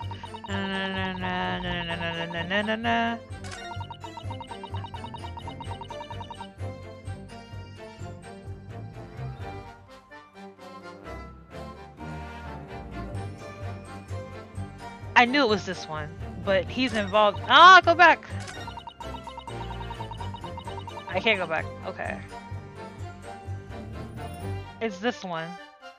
Hold it! So you couldn't see out in the cabin at all? Not a jolt. Most days I push the cushion up with me and look at a crack. Then I couldn't butcher at whom I was. Then I could have a butcher's at who I'm gonna fiddle. I thought you were a pickpocket, not a butcher. I mean, I couldn't have a look. The seat to get under ain't as push as the other ones, you see. Most of the time, the passengers plant themselves opposite. But for some reason, that night, this here Englishman spent the journey right over me head. And for that reason, you weren't able to push the curtain up to peek out, I see. Truth is, I ain't too happy in small, dark places. Oh, no. It feels too much like being thrown in the clay. Yes! That's what I exactly was hoping for. Excuse me. Is something wrong, Mr. 𝕤𝕤𝕤?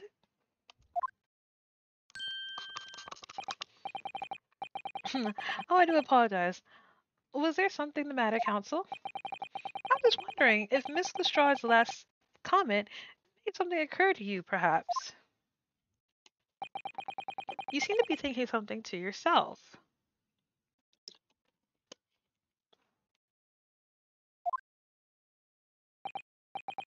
Oh, no. 'Twas nothing important.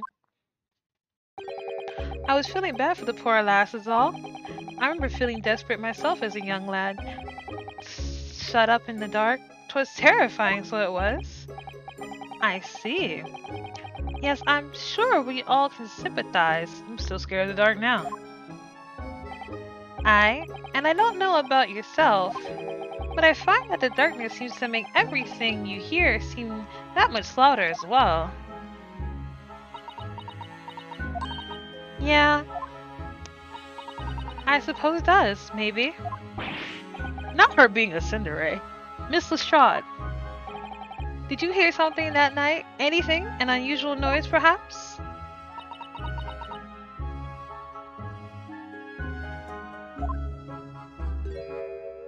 Nah, not really. All I could hear was the Irishman snoring. Be jabbers, there's no need to tell the whole world of me, you foibles? You little scamp. What a pity. If only Mrs. Shaw had heard something, it might have given us a vital clue. Yes. What should we make of that last statement of hers?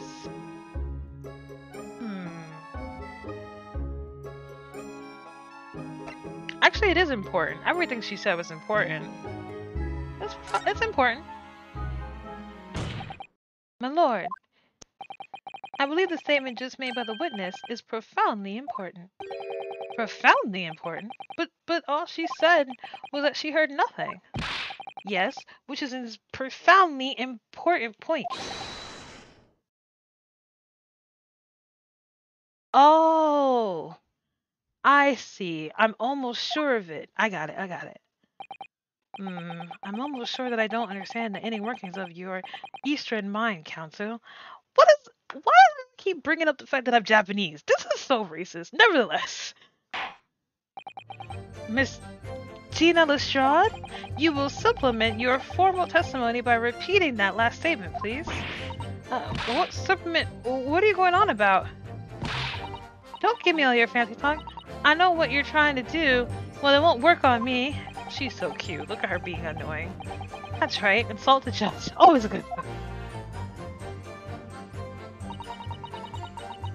I was training my ears to work out what was going on, but all I could hear was snoring. This is an important statement. Hold it! You didn't hear anything else? So you were straining to hear what was happening the entire time? Since the moment you hit yourself? Not exactly, no. Sorry? Well, there was no one in the cabin to start with. I couldn't push the curtains up and I have the butchers to see what was what. But then, when I saw this swell getting on, I got me head down so it didn't notice me. And Mr. McGill sat on the seat under which you were hiding, correct? Yeah. Would you've Adam and Eve it? What a mug.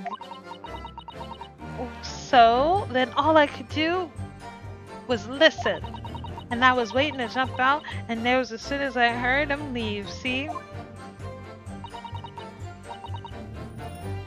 But would've? Not likely. I'm really trying to read her British, guys.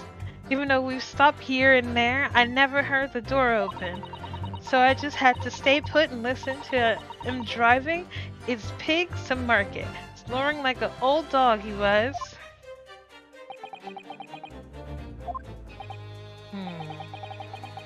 Any other conclusions we can draw from that? That doesn't make sense. Even though I understood what she was saying, it didn't make sense what she was saying. Miss Lestrade, what he just told the court is clearly at odds with the facts. At odds? Are you sure, man? Absolutely. You've been quiet this whole time, Zaddy. What's going on? It seems my learned Japanese friend is not as dull-witted as I feared. So, Von Zaddy realized it too. Counsel, I must assist that you blustered your claim with evidence, or some complaint party's name at the very least. Yes, my lord. I expect you to demonstrate this alleged contradiction to the court. Oh, I'll present it all right. According to Miss Lestrade, which she was holding in the omnibus that night, hiding, she heard nothing but the sound of Mr. 𝕒𝕠𝕔𝕚𝕒 snoring. But think, oh my god, think. There's something else she should have heard.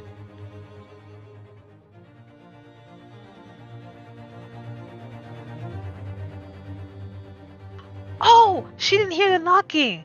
She kept saying that, oh, she was hearing the snoring, but she didn't hear two people knocking on the door because it was locked.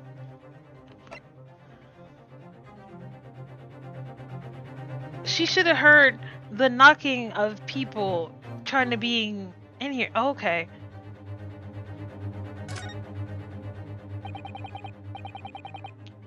Very well, my lord. Allow me to elaborate. On a particular sound that Miss Lestrade could not have failed to hear in the night in question. The sound very clearly explained by the presence of the following person. No, wait. She should have heard not them knocking. Obviously, she heard them later. She should have heard him come in because he was alone. She was underneath the carriage. So she should have heard the victim come in. But she didn't hear that. Ooh, look at me being smart. Take that! Thrice fired, Mason. Yes, my lord. The sound of that Miss Lestrade couldn't have failed to hear is that the victim, Mr. Mason's boarding the omnibus. Look at the victim. Look at this. Look at the sound of this beautiful, epic music. That means I'm on track. Yeah! You love to see it. Order! Explain your reasoning, counsel. Oh, let me, because I absolutely love this. I love when I'm right in these situations. Miss Lestrade, allow me to confirm something. You claimed earlier that you were the first person on the board of the omnibus, is that correct? Yeah, of course I was. I got on while the driver was in the pub, didn't I? And the next person on board the omnibus was Mr. 𝕒𝕠𝕔𝕚𝕒. That it was. Not a soul was in the cabin when I climbed aboard. And at least, not in plain sight. So you were, to all intents and purposes, alone in the enclosed cabin of the omnibus at that time.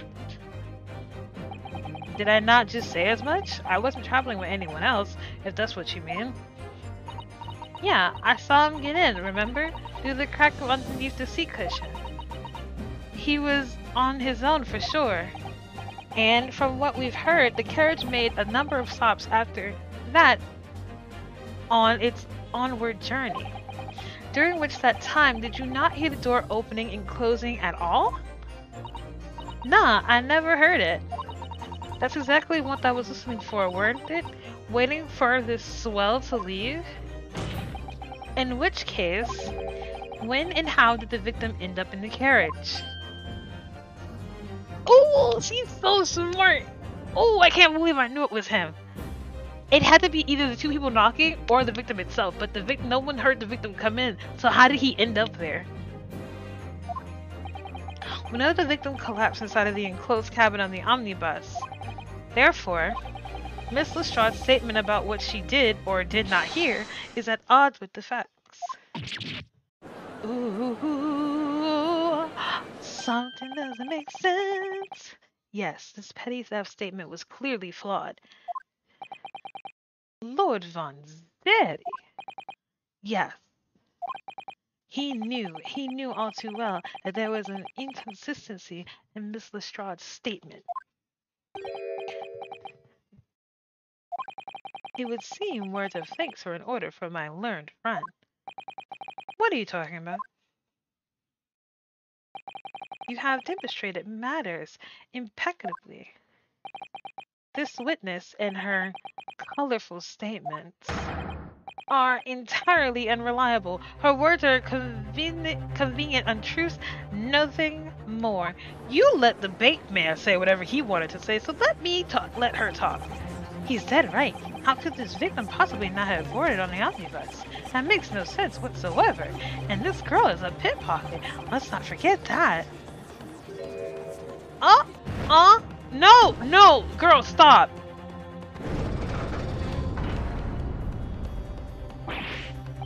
She didn't even say anything. I didn't want to judge the dear little maid just because she had some rather naughty ways. But I must say, I can't abide lighters. And neither can I. Mr. Foreman, I didn't want to judge that girl just because she has some less than salubris ways. But I must say, I cannot abide liars. Yikes, we're gonna lose. Did I do wrong? Oh no, did I do it wrong? Oh no, did I do it wrong? Mr. Naruhodo, that's 5 jurors members leaning towards guilty.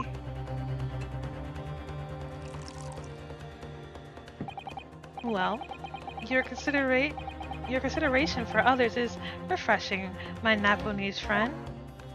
How many glasses do you have, exactly, to the considerable troubles you have spared me?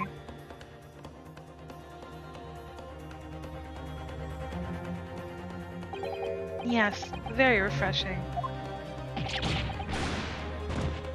Did I lose? What are you playing at?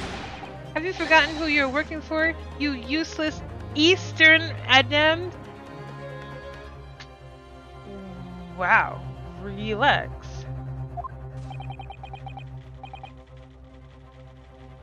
This is the concierge. It's perfect. Stop licking the knife, you weirdo. Juror number 2 is the only one left.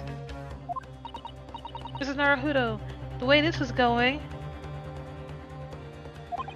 I know, if we can't find some way to convince everyone of Mr. McGillicuddy's innocence, the judge will rule and we'll have lost, and then we will never be able to live out our dreams of being a lawyer. I mean, completely. The guy would die. I very much wanted to believe the words of one of London's most respected gentlemen, but those of us in service know we must accept hard truths. Don't do it, lady!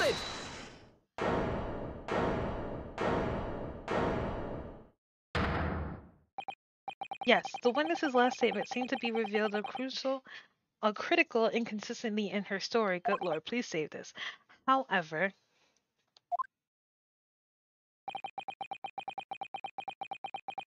if we consider the possibility that her statement is in fact the truth, it may shed an entirely new light on this whole case.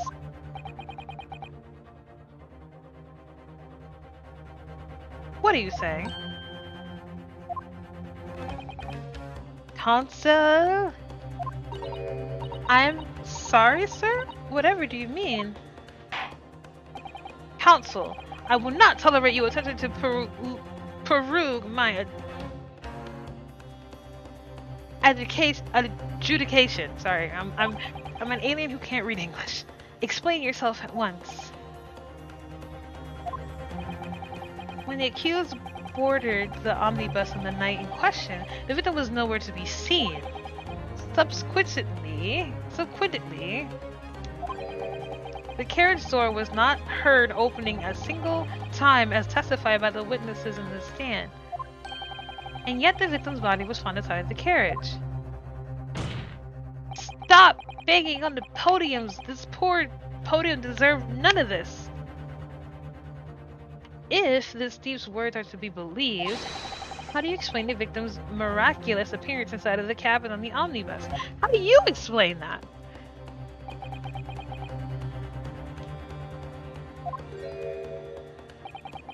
There's only one way to explain how the victim came into to be inside the carriage. Welcome, Splash Nebula. Hope you are enjoying your time here. I'm trying to solve a case that seems to be against all odds for me. Because I think I don't know if I'm losing or winning right now. Aw, man.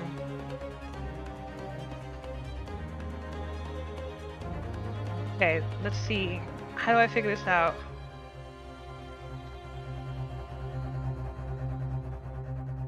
Okay, what do I do? What do I do?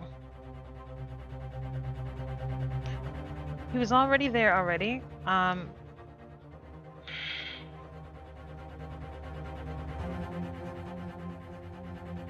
He was in there.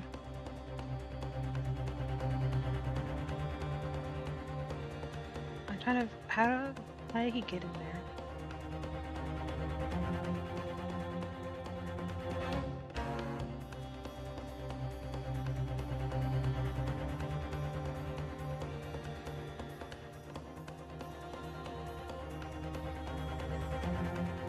Okay, I think I have an answer.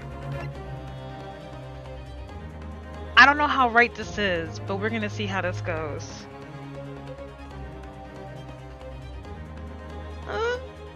This one was another entrance. Oh, we didn't get a mark off so far. If the door wasn't open even once, the only explanation is that the victim entered the enclosed cabin some other way. Objection! Oh, here we go. I wonder what new fantasy you'd come up with in your blind panic. But behold, the omnibus here for all to see.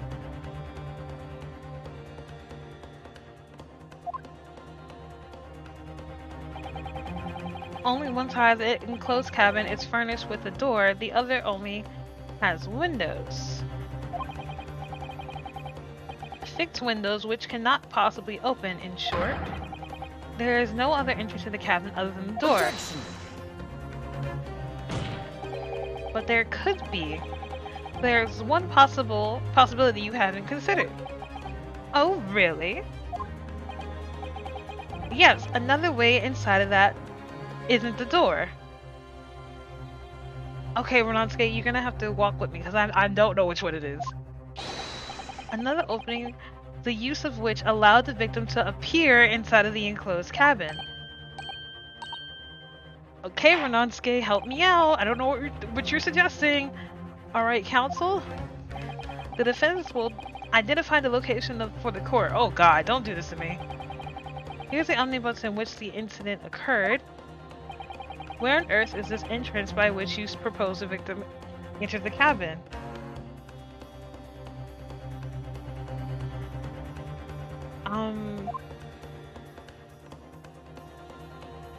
Here?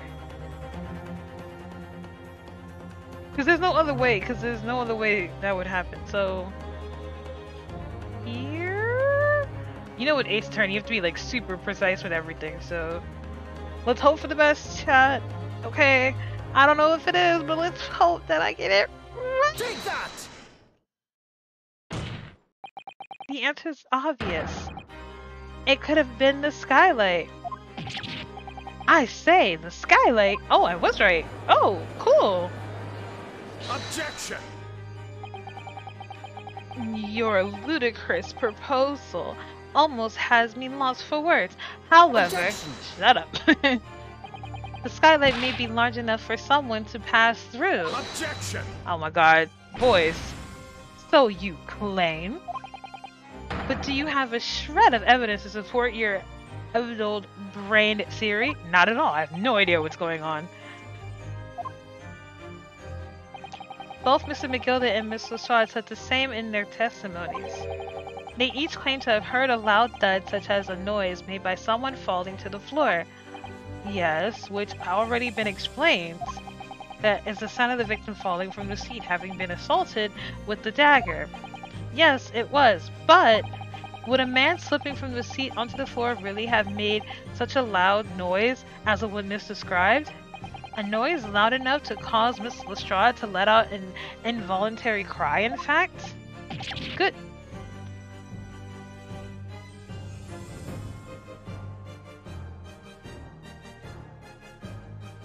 Hold on. He was asleep. She never heard the door open. There was a loud thud. If I stab you and you fall to the floor, you're not gonna make, I mean, you're gonna make a sound. You're gonna obviously do, but you're not gonna make that loud of a sound. Like, hold on. Stab, fall over. You're gonna make a sound, but you're not gonna make that loud of a sound. If she would have just heard a boom, it wouldn't have been that much. It could have just been the road. Is what they're trying to suggest. So that means what 𝕤𝕤𝕤𝕤 is trying to suggest is, what if he was stabbed, but then someone opened the skylight and dropped him?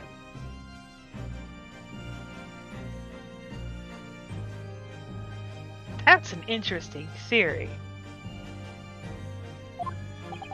Perhaps, in fact, that was the moment the victim made his entrance into the cabin. No, let me rephrase that. The victim didn't enter the cabin as such. He fell into it. Objection! You're now suggesting that the victim fell from the skylight into the cabin? That's simply impossible. Justice for these poor painting. Oh my god! Tables! Oh my god, what is it called? Pandemoniums! Oh my god. How can you be so sure? Because if the victim had fallen inside through the skylight, as you say, the passengers on the roof deck would have seen it happen. True, which is why I don't understand where they're going with this. And yet, not one person made mention of such events in their testimony. Well, yes, that's true, but...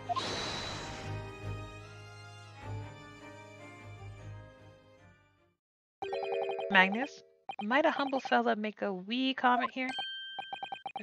Mr. 𝕒𝕒𝕤𝕒 did. To be sure now, the two fellas who were sat on the roof that testified afore said nothing of the victim falling into the skylight. It seems to me, my lord, that 'tis not so much a case of them not saying, but...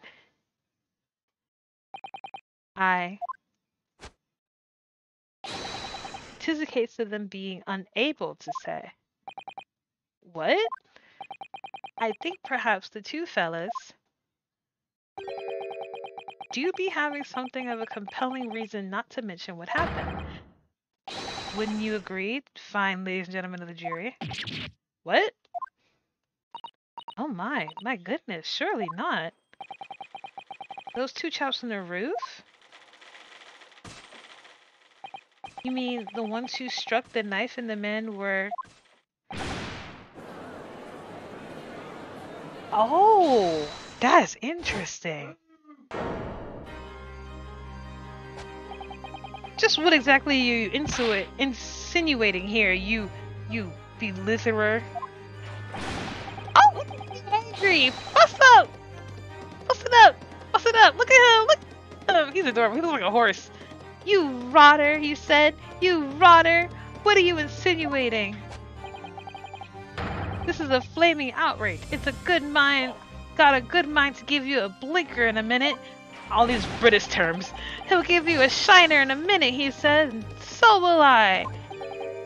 Mr. Fairplay, you are effectively accusing me, a city gentleman and a well-respected banker, and me, a very, very angry hatter, suggesting that someone like us, well, someone like me, could have stabbed the man in his guts. It's a disgrace. It's scandalous. It's me becoming a chipmunk. I protest. I protest in the strongest possible terms. That's right. I protest too. About you, you rotten scoundrel. Everybody chill out. Order, order, order. This is not the time, witnesses. I will not permit Miss Watson invasion of the stand. Return to the outer room at once. But this is beyond reason, my lord. It's outrageous. It's very hurtful, you know. My lord, if I may comment? Oh, please do, because this is so exciting. Go ahead, Lord Von Zaddy. It was the defense that incited this outburst from the witness. I mean, hey, I have to defend my client here.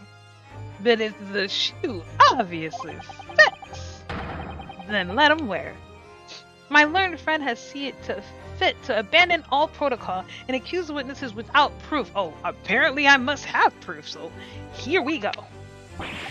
Accuse? I never intended to. It seems, young 𝕤𝕒𝕤𝕤, that your command of the English tongue is wanting. Oh, you want to tussle? Let's tussle. You proposed in this court that the victim fell through the skylight from the roof deck of the omnibus. He did. That hypothesis cannot possibly stand without rooftop passengers being aware of the events. Unless they did it. You could have branded these gentlemen liars. You have branded these gentlemen liars. You have intimidated their criminal guilt. I hurt their feelings. In our British court of law, that is what is termed baseless accusation. I know I was fast to put this idea forward without any actual evidence, but you cannot just dismiss this as a second thought.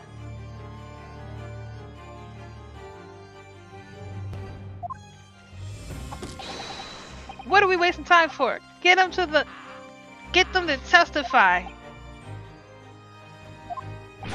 I thought it was something fishy about that last moment I laid on my eyes on that fella. We have to see this matter through now, one way or another.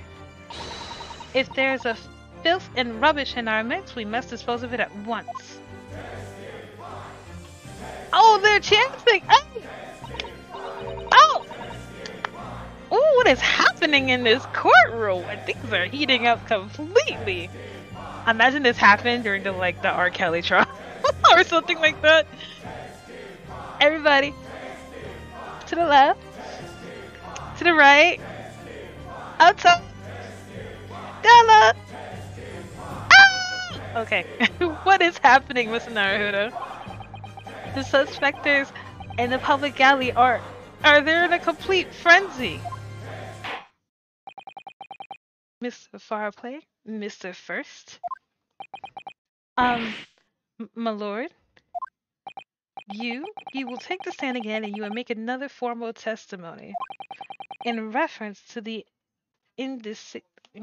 incitement brought by the defense. Yes, my lord. I didn't come here for this. There's no time to think this through. All I can do is keep pushing forward. That was interesting. Testify. Testify. Refuting the accusation. We were the only people up in that roof deck, dead or alive, I swear to that. If anything happened, we were sitting, don't you think one or the other of us would have noticed? In any case, neither of us know the first thing about the victim. We had no reason to kill the man.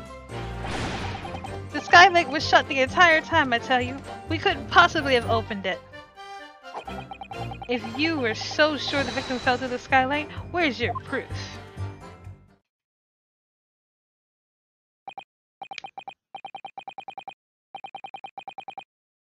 I don't know if you guys noticed it, but I just saw somebody who didn't know how to say the right words. Somebody didn't know what they said. If I must say that listening to this testimony is somewhat hard to imagine.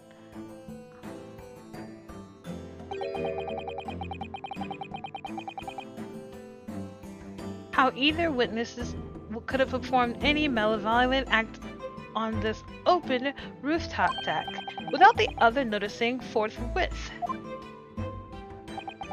That's right, you see? We're innocent, I tell you.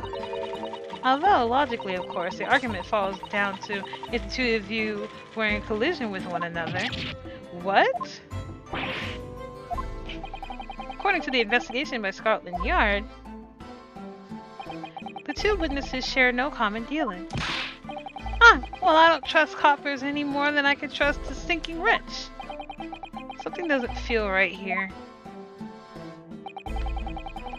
The trial's going in our favor, really.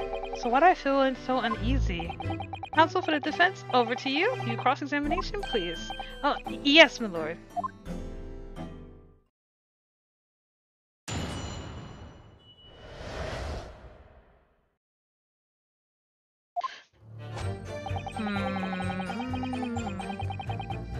Sure.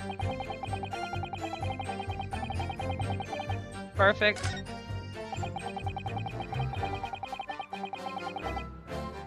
I don't know about that. Hold it! So, you have never met Mr. Thrice-Fired Mason before.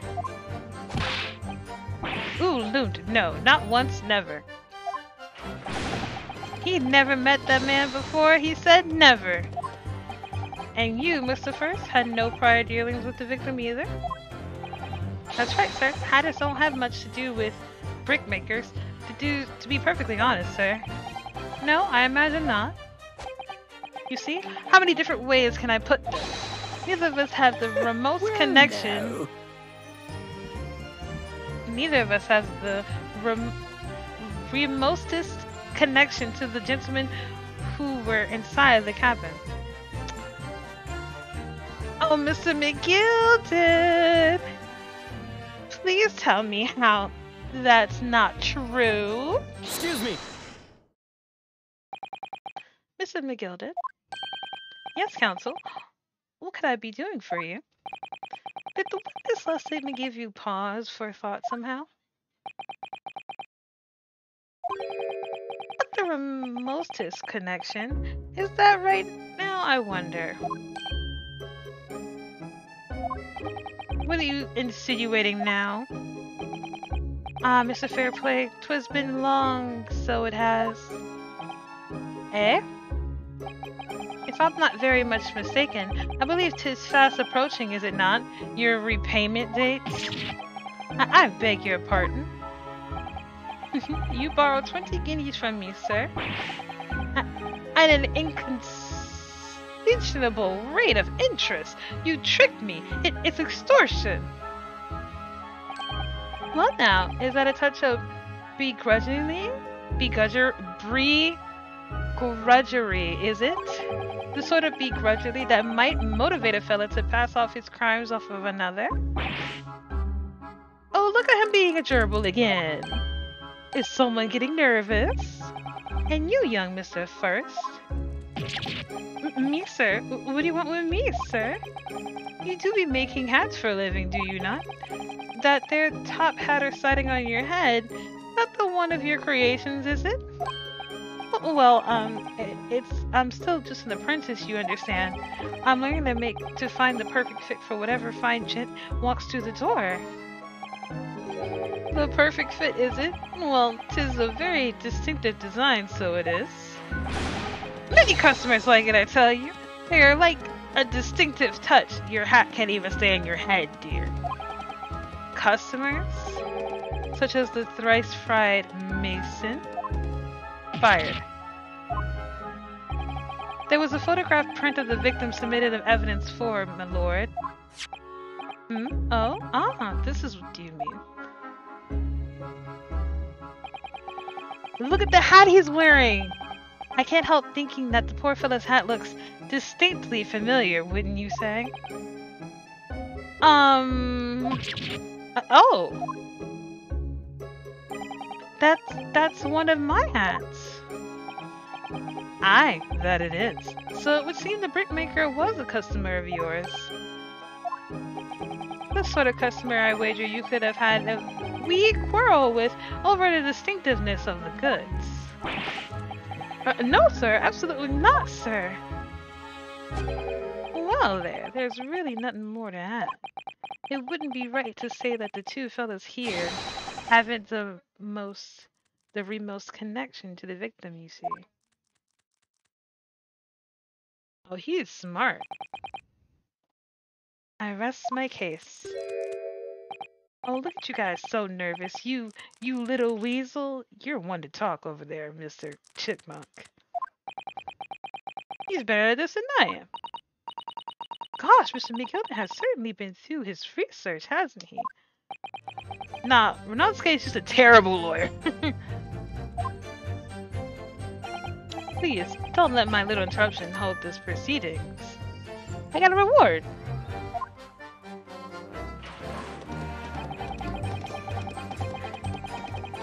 The skylight was shut the whole time, huh?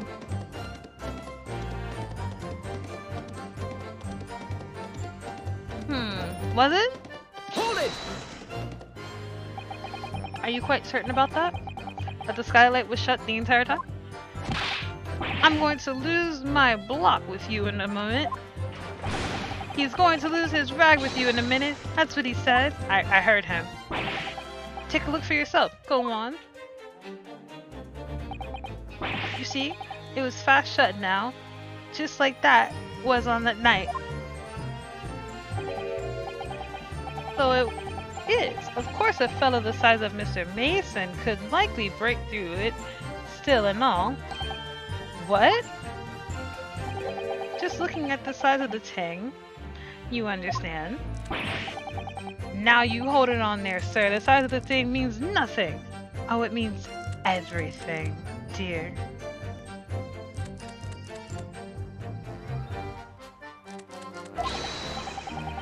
Not on its own, let's consider the bigger picture here, shall we? Stop biting your cane, shall we? I was riding in the omnibus on another occasion when, well, I broke the wind loudly. I shocked myself with it as it happens. This is an unexpected confession, Mr. First. Oh, I just meant to say, well, the point is I tried to open the skylight, you see? Did he just say he farted? With just my luck, I couldn't make it budge. The stench was terrible. Everyone was looking daggers at me. I went as red as a rogue, I did. He basically said, I farted, and I wanted to open the window to let in some air, and it didn't work. Are you expecting me to sentence you? No, sir. The point is, the skylight can't be open. I tried and tried when I was inside the cabin of shame. She's got a deep voice. I wasn't expecting that. But it seems 𝕤𝕤𝕤 knows more than she's letting on. Oh, Miss Gina! Excuse me!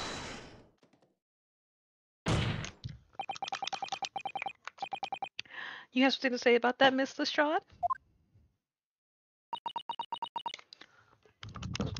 She is a thief. She would know all the ways to get in the car. Miss Lestrade.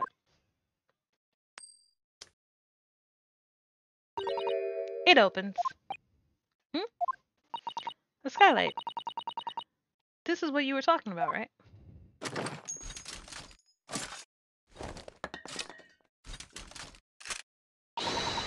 All the skylights open. Dead easy. More easily than you can load that weapon. That's a lie, I tell you. Otherwise, when I broke wind, You can't do it from the inside, you mug. Uh-oh? Look, a few weeks ago, I was on the roof deck of one of those drags. And a great haul, I mean. I had purses coming out of my ears.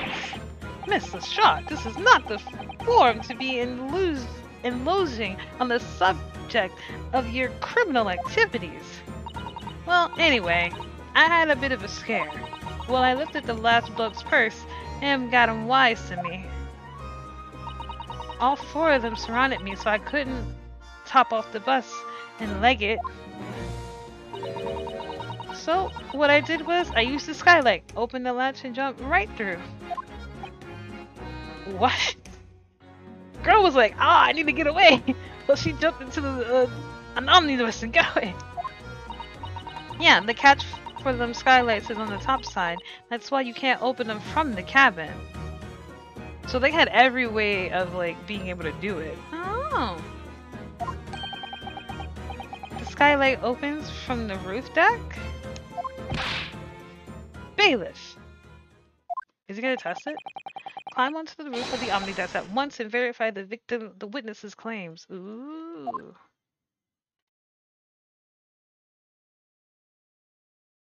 Oh, there is a latch. Ooh. On my hat. Oh, my hat.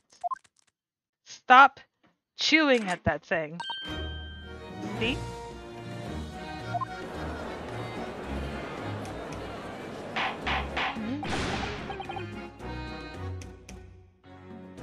Order! Order! Order! I'm learning a lot about what is happening here.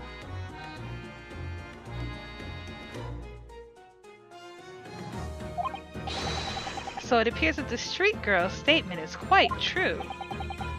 I don't believe it. The skylight opens, and from the roof deck. Mr. Naruhoda. This could be the clue we've been looking for. It seems it must be. Well, counsel for the defense, please continue with your cross-examination. Yes, my lord.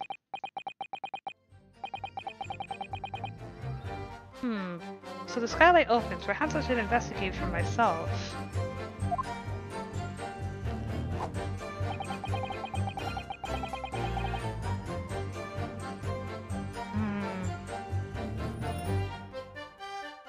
Where's your proof?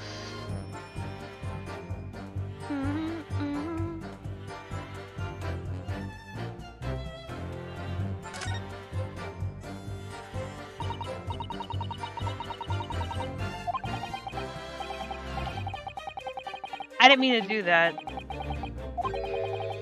don't know anything about Mr. McGilling either, so it's so hard to know what to do.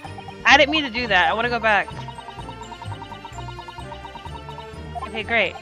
Evidence. No one can argue against the decisive evidence, including the members of the jury. So you're saying that what we need now is to find a conclusive piece of evidence. Right. Okay. Got it. So let me do that. So we have one here. Not this one. Not this one. Not this one. Not this one.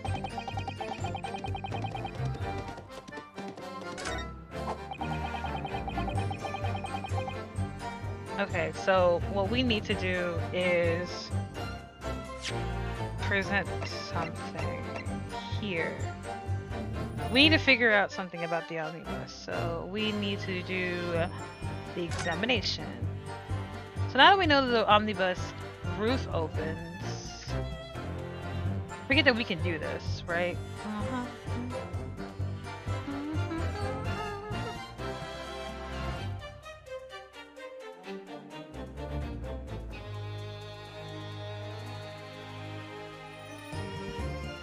Can we open this?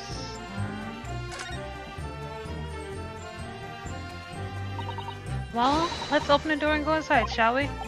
The scene of a murder. It's horrible. Alright, so let's see here. So there's a blood stain. It's where the guy fell. There's the blood right there. Boom, boom. He was sat up here. This is where they supposedly saw him.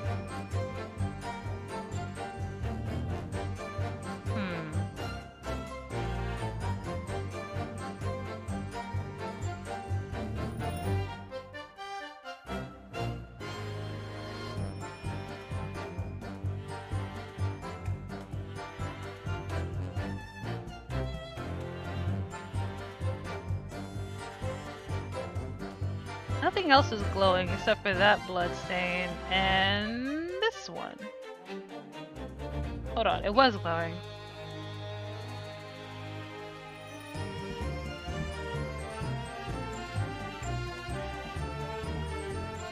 Oh! Hold on.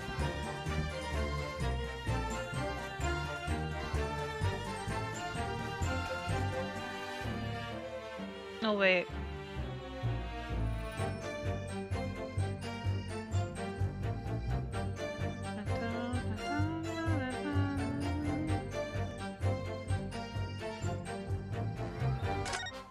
Hold on. So the catch of the skylight is on the top side. Yes, but it's not fastened at the moment, so we can slide this and open it from here. Oh! Well, what do you know? Yes, it does open very wide, doesn't it? Wide enough to kick someone like you through, certainly, Mr. Naruto. Why someone like me? Ah! What is it? Look, just here. Look at this. That's, without question, it's blood. Why would there be blood stain there?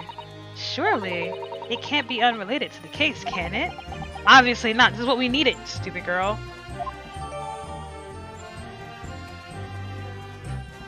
Ooh, I have exactly what I needed for this case. Nice. So what I need to do is now, shall we? Boom! Objection! On the night in question, the victim was fatally stabbed in the stomach. And immediately afterwards, the victim's body was pushed through the skylight into the cabin below. Those are the facts, and their irrefutable proof remains clearly visible in the omnibus that stands before us today in this very courtroom. What? That's utterly humbug. I know what that word is. You can't possibly have any evidence. Oh, I can't? No, you can't. I mean, we didn't do it, I tell you. It's impossible. Irrefutable proof here in this courtroom? Do.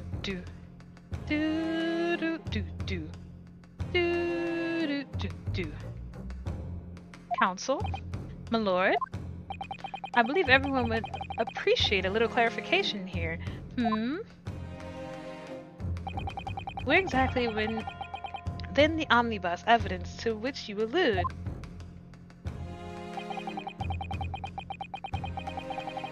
Oh, certainly. I most definitely will. If you will, abide me. There he is. There it is. If I could just...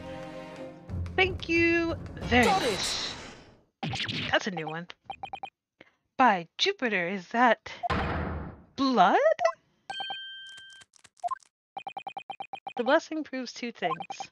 Firstly, when the incident occurred, the skylight of the omnibus was open. But... And secondly, the victim was already bleeding when he fell through the opening. Oh my! And so it follows that Mr. 𝕒𝕠𝕤, who was inside the enclosed cabin himself at the time, cannot possibly be guilty of this crime. No! Oh no! It seems you have lost! Order! Order! Order! Hold it! Oh, that was your voices. But what? But the blood could have been sprayed on there when the fellow was stabbed inside the cabin. How? I'm not that tall. And only found its way to the one particular spot in the skylight? Sure. And that would have been very convenient. And let's keep in mind that the skylight can only be unfastened from the roof deck. I myself wouldn't have been able to open it, would I? Oh, look at them freaking out. But there's no way to know for certain, is there? If the gent really fell through the skylight, I mean. Oh, why don't you try to have a look at the floor of the cabin between the two seats, Mr. First? 'Tis all too plain if you see. There's the aftermath that shows the poor fella dropped from a fair height right there, so it has. So it is. What? No! But it can't be. It's all... lies! My fellow jury members? I think we can all agree that this is clear proof of the defendant's innocence, can't we? I believe we can, sir. It is clear to me now where the filthy rubbish can be found in this courtroom. So they thought they could pull the wool over my eyes, did they?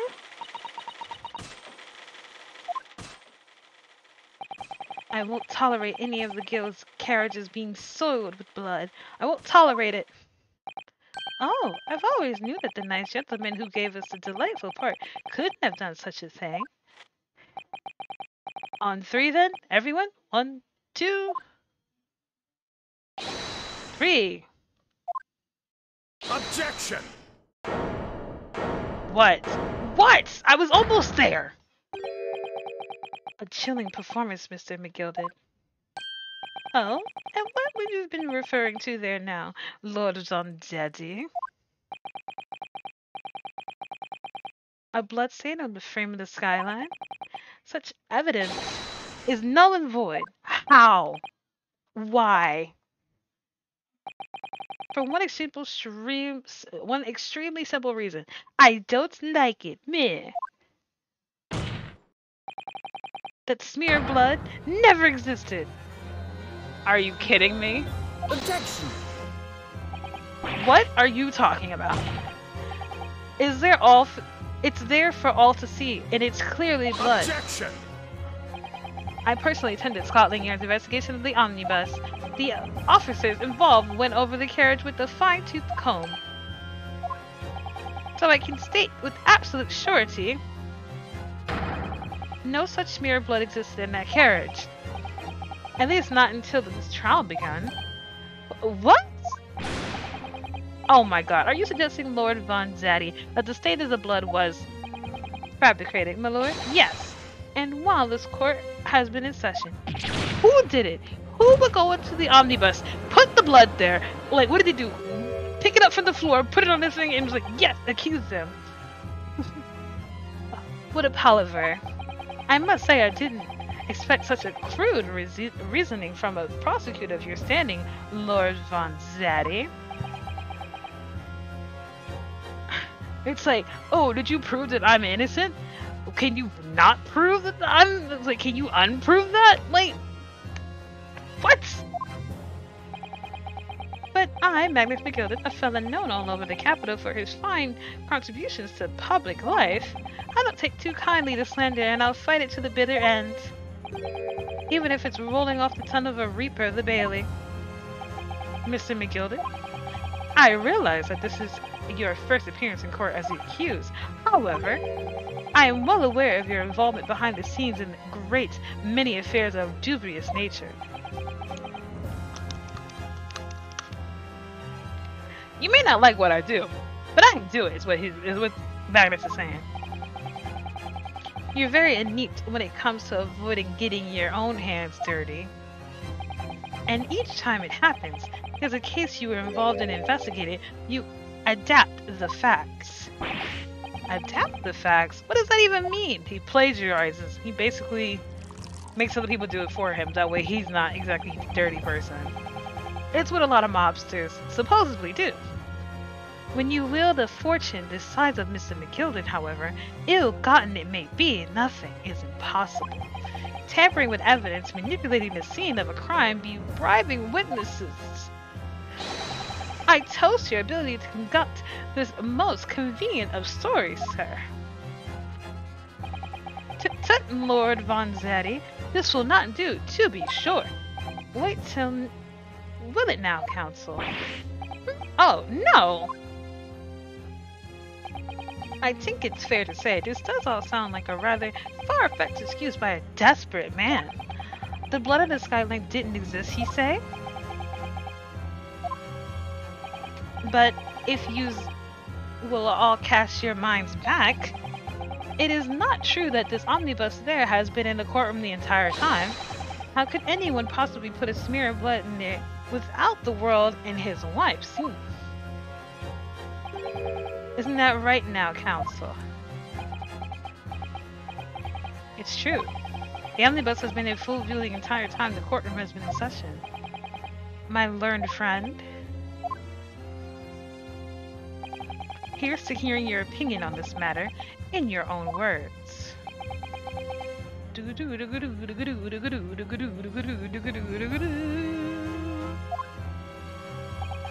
As you wish. Could someone have tampered with the omnibus during this trial? They could have. It's possible. Because when the smoke bomb happened, somebody could have put it then.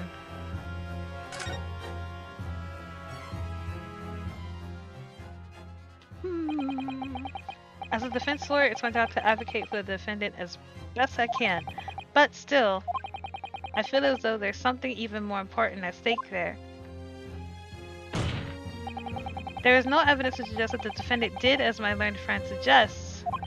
However, in terms of having the opportunity to carry out the alleged tampering, there is one possibility. Oh? Good gracious! Explain yourself!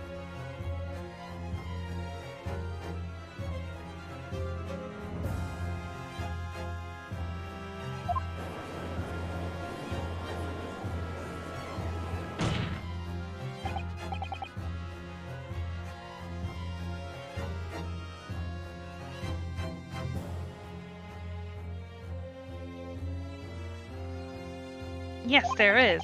It seems my learned Japanese friend has no intention of running from this deceit. Oh, when the smoke bomb happened, she could have put it there. Oh, I hate this. Deceit? I'm sure everyone still remembers clearly the recess that we were forced to take. As a result of the smoke grenade fired by the witness currently in the stand, Miss Gina Lestrade.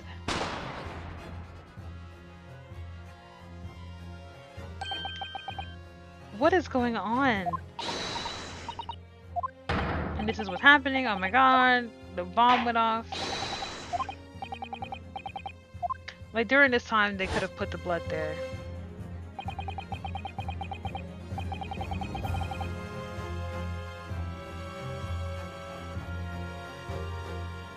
The courtroom was filled with smoke and everyone was thrown into confusion. All of us were made to leave this chamber. In that brief interval, under the veil of smoke and all the chaos, it could have been possible to steal the inside of the omnibus. And here I thought he was actually a not that guilty person. Shame on me. Are you wise? What are you trying to pull, you rotten feckless gouger? Feckless gouger? You're supposed to be defending me. 'Tis a wicked plot. 'Tis in plot to undermine me, Objection. so it is. Whatever you think this is, it changes nothing. The facts are the same. After this courtroom has evacuated earlier as a result of the smoke grenade, a number of inconsistencies materialized in relation to the omnibus.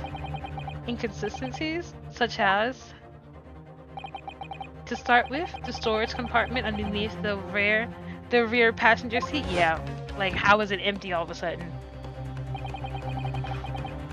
When the police investigated the omnibus, this compartment was full of the driver's items. Secondly, we have a smear of blood on the edge of the skylight. As I've said, that was not present at the start of the trial this morning. Because if it was, they wouldn't have brought these people in. Unfortunately, Lord Von Daddy, no one is able to corroborate your claims. That's true. When the omnibus was first wheeled out, both the storage compartment and the skylight were shut. Accordingly, I'm afraid to say, we cannot establish with any certainty if this evidence is the result of tampering or not. Indeed, my lord. No doubt there was not a single person who saw fit to verify such things. What do you think? Sorry? About the omnibus. Is there anything else unusual about the omnibus? Yeah. My lord. Yes, counsel? There is one further inconsistency. A mark that surely cannot have been present at the time of the start of the trial. What? What in the devil's name are you gonna say now? If you dare to betray me... I missed that line. Silence, McGilded. The court awaits a defense clarification. The shot keeps swinging one way and another. I have no idea what's the truth and what's deception. What am I supposed to believe here? I shall have to ask you to elaborate, Counsel. If that's the case...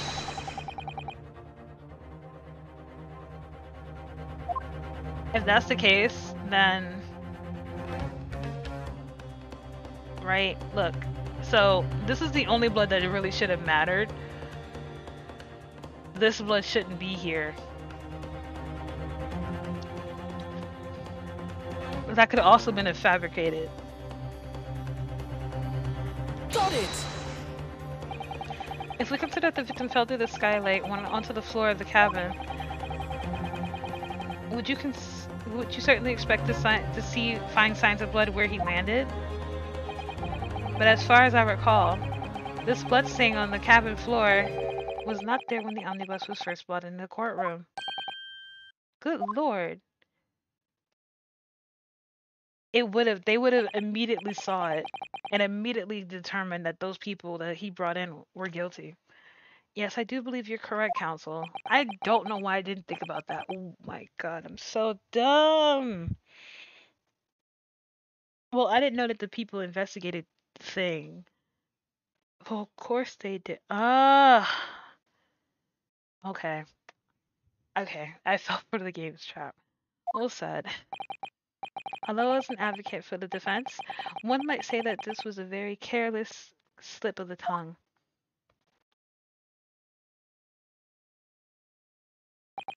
I believe that the blood stain on the floor is a decisive piece of evidence. But if the question is whether the evidence is genuine or whether it is unlawfully fabricated by someone, I feel compelled to admit that there is at least a possibility that the evidence is fake. Oof. I hate this. I hate this. Because we don't know who did it. Oh my god. This trial is over. Mr. 𝕒𝕠𝕔𝕚𝕤. I've done everything I possibly can to cooperate with the court, but 'tis all over now. But you're the defendant. 'Tis over, I tell ye. Oh lord. Memory, recollection, what people think they saw, 'tis all nonsense. Facts are what counts, and the fact is that bloodstain is there now. Well... And over the course of the desperate trial, long and extremely drawn out, as it has been, 'tis all good for nothing. Free Brother Bailey has failed to present any decisive evidence at all.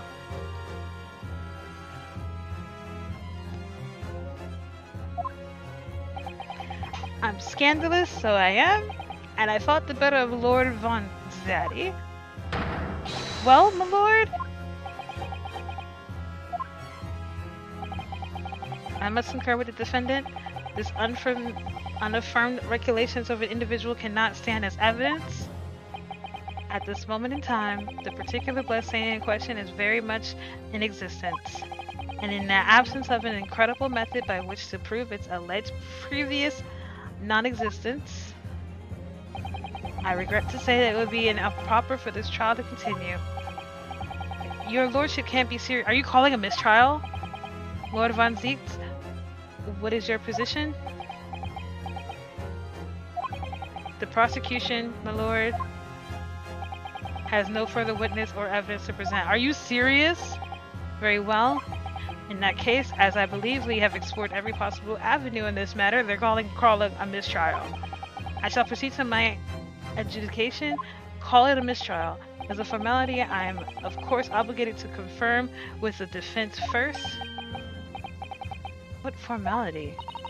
As things stand at the moment, it would seem that Mr. 𝕒𝕠𝕚 would be found not guilty. Yes, which would mean we've won. Is that really the right outcome here? Is that really alright for the trial to come to an end now, with all this unexplained inconsistencies? Counsel for the defense, your closing statements, please.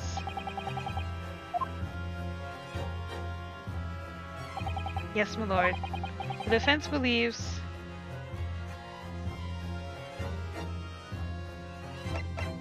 The defendant could be guilty. I believe he could be guilty. I'm here in this courtroom today to advocate for the defense of my client, Mr. 𝕒𝕠𝕔𝕚𝕒. However, at this moment in time, I cannot in all good conscience admit fully to the defense innocence. What are you saying, man? Without any question, there is no conclusive evidence to prove that the defendant is guilty. However, there is also no conclusive evidence to prove this man is innocent. Good gracious me!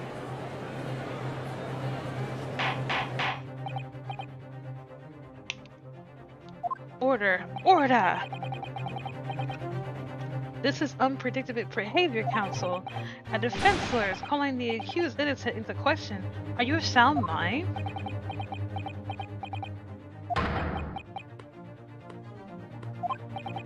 Twas a grand decision to appoint you as my lawyer was a grand decision. What? I must say, I didn't expect quite such an exciting spectacle at the end there, but still, here, have for your troubles. Your job here is done, fella, and some fine work you done, so you have? What do you mean? Yo, is he serious?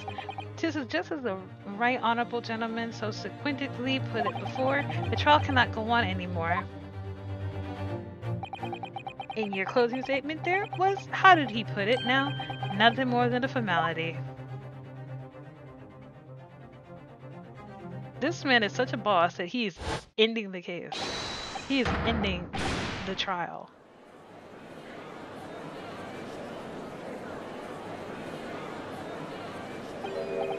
I really don't know what to make of this.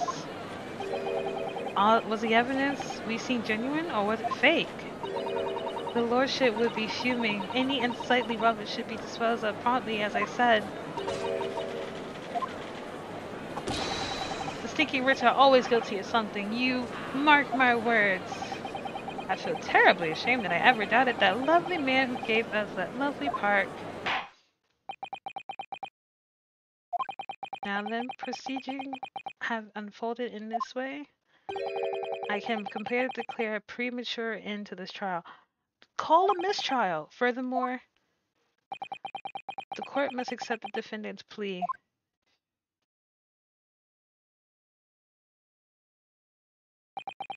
I thank you kindly, my lord.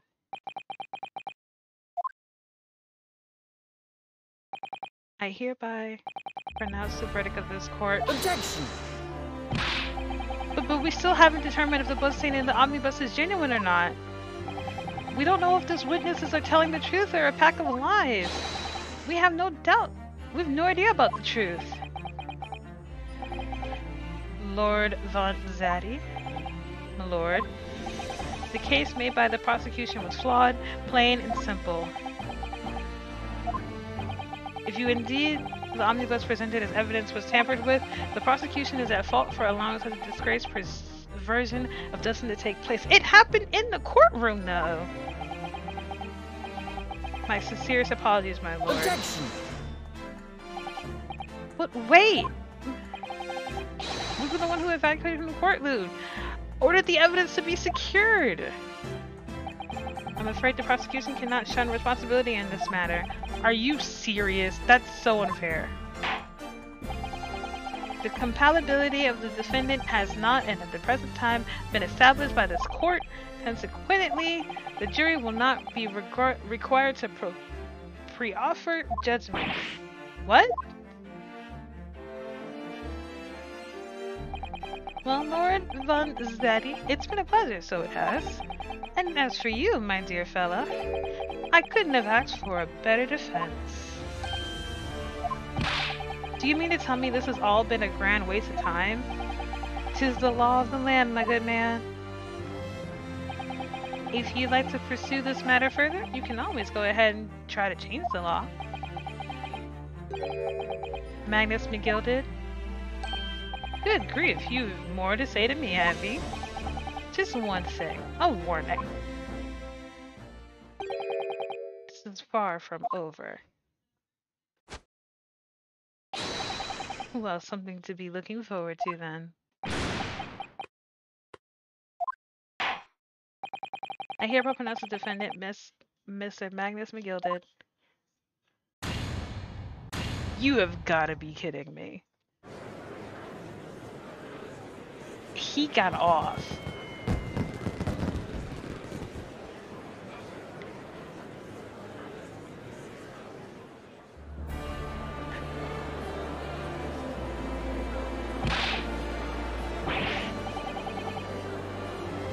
This is insane.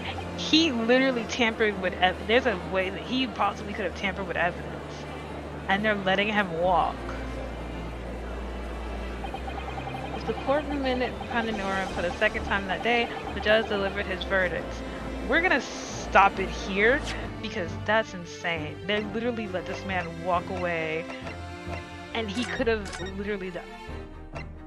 This is insane.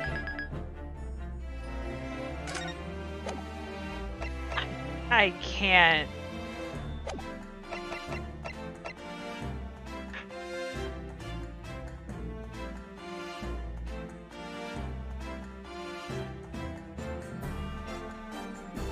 Okay, we're done here. Anyway, I'm just so upset right now.